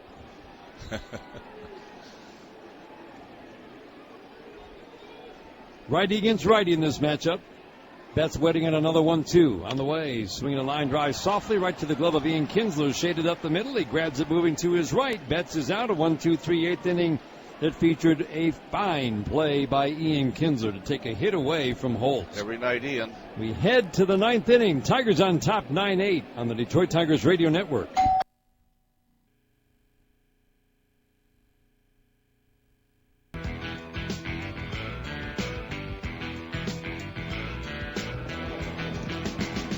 Ninth inning in Boston, 9-8 Tigers. Tommy Lane, left-hander in his 3rd year with the Red Sox, takes over on the mound. Mr. Chance, New England, Michigan Ford dealers. Well, for Lane, this is his 33rd appearance. 24 strikeouts, 14 walks, 27 1/3, 25 hits also. He's their situational lefty. Certainly last year, not quite as much this year. He's working more full innings this year. Well, sinker, slider, cutter. Upton, Avila's salty. There's a foul out of play. 1 ball, 1 strike. Good to see the good at-bats from Saltalamacchia in this game. You know what? Batting from the right side, especially Jim. Yeah, he's such a great guy. I mean, he really is. And the troubles he had swinging through pitches to come here, the team he played for in 2013 when they won the World Series, it's pretty special for him. They paid a great tribute to him last night. They did. Very first class. So think of some of the best games he's had this year. 2 against Miami in 2 separate series. Well, that's series. true. Yeah, right. And now here in Boston, the teams that his ex teams. Yeah. Marlins, of course, let him go last year. There's a pitch inside. That's still a strange it was strange thing. 2-1 on Upton. Upton's 0 for 3 tonight. Another good swing. Line drive in the 5th inning. A rocket went off the glove of Ramirez. He knocked it down and threw him out at first. There's the cutter in the dirt. 3-1 now on Upton.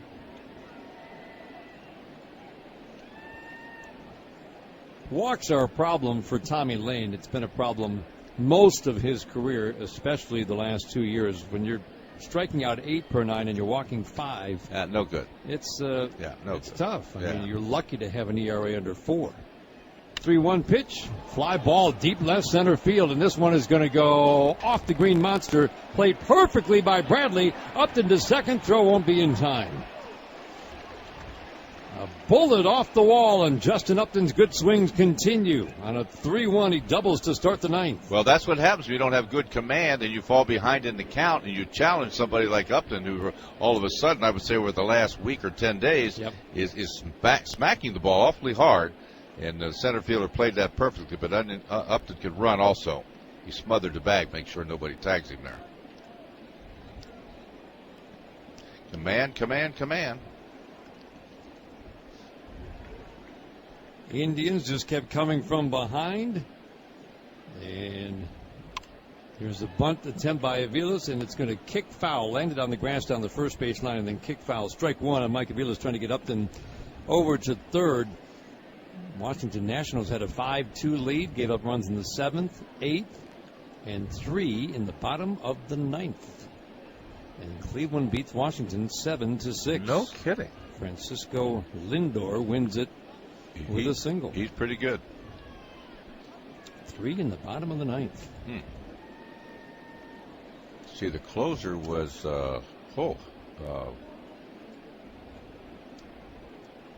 closer was Papelbon. Papelbon. Thank you. On the DL for a while, came back, had an up and down year. Turned and looked to second to drive Upton back just to see if Aviles would give it away. He did not, but you would expect that he might try to bunt again. You would think so.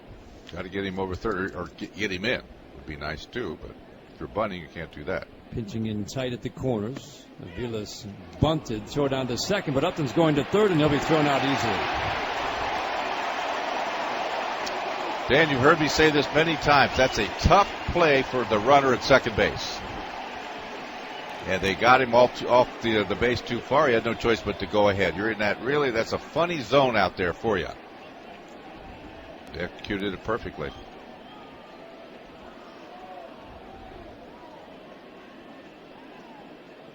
If he breaks Jim and just keeps going, but he just that little hesitation. Yeah. It's a tough spot to be in. The Rajay Davises of the world make it. That's right. That's right. There's a ground ball and a high chop up the middle. Pedroia will charge field near second, throw across his body to first. You get Mike Aviles, so just like that, 2 outs, base is empty. Yes, thinking we're going to get an extra run here. 2 outs, that leads it up to Saltalamacchia. 2 for 3 plus a walk. 2-run single was big in this game. It came with 2 outs in the 5th inning to make a 6-5 game an 8-5 game.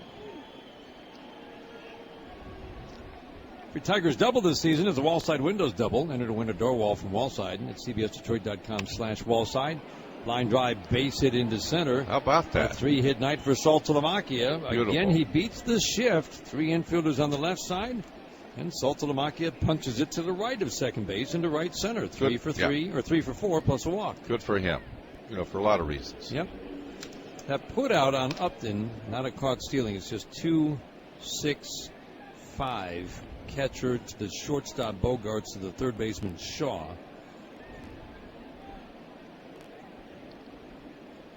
Saltalamacchia at first for Tyler Collins. 9-8 Tigers in the 9th. Francisco Rodriguez ready to face the same 3 hitters. Can't make that up. 9th inning yesterday. That's a rarity. Yeah, can't make it up. Especially when last night's game was 4-2. And tonight's game 9-8, and it will be the 5th trip to the plate, both games, for those 3 hitters. That's something. Fastball cuts away to Tyler Collins. Lefty on lefty here. 9th inning brought to you by Comerica Bank. Raise your expectations. What a bank can be when it's time. Go to Comerica.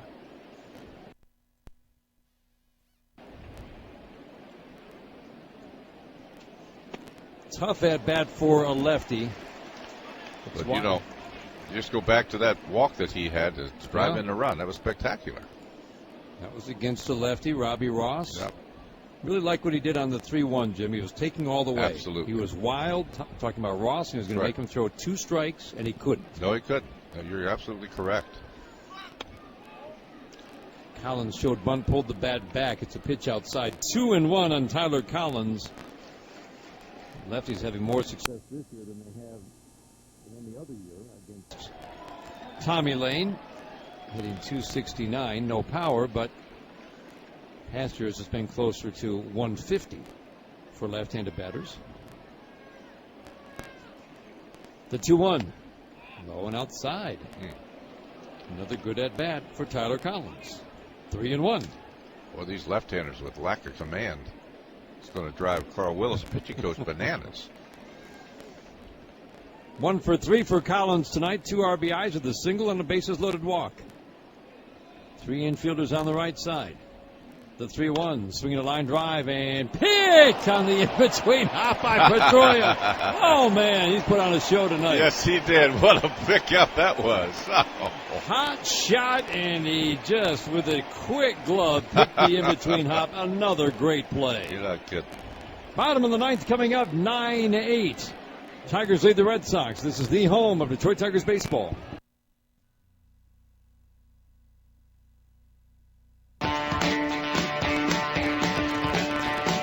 This copyrighted broadcast is presented by authority. The Detroit Tigers may not be reproduced or retransmitted in any form, and the accounts and descriptions of this game may not be disseminated without the express written consent of the Detroit Tigers. Bottom of the 9th, 9-8 Tigers, and Francisco Rodriguez comes on to close it out. Pitching change brought to your Southeast Michigan Ford dealers is a Mike Dorian Ford in Clinton Township. Think Ford first. Well, as you know, he picked up save number 28 last night, and Dan mentioned he's going to face the same 3 batters that he pitched to last night. You cannot make this up at all, folks. And in a much higher scoring game, they'll all be batting like they did last night for the 5th time.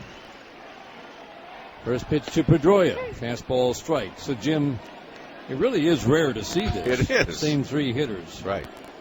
Because this has been more of a slugfest. Last night was a low-scoring game.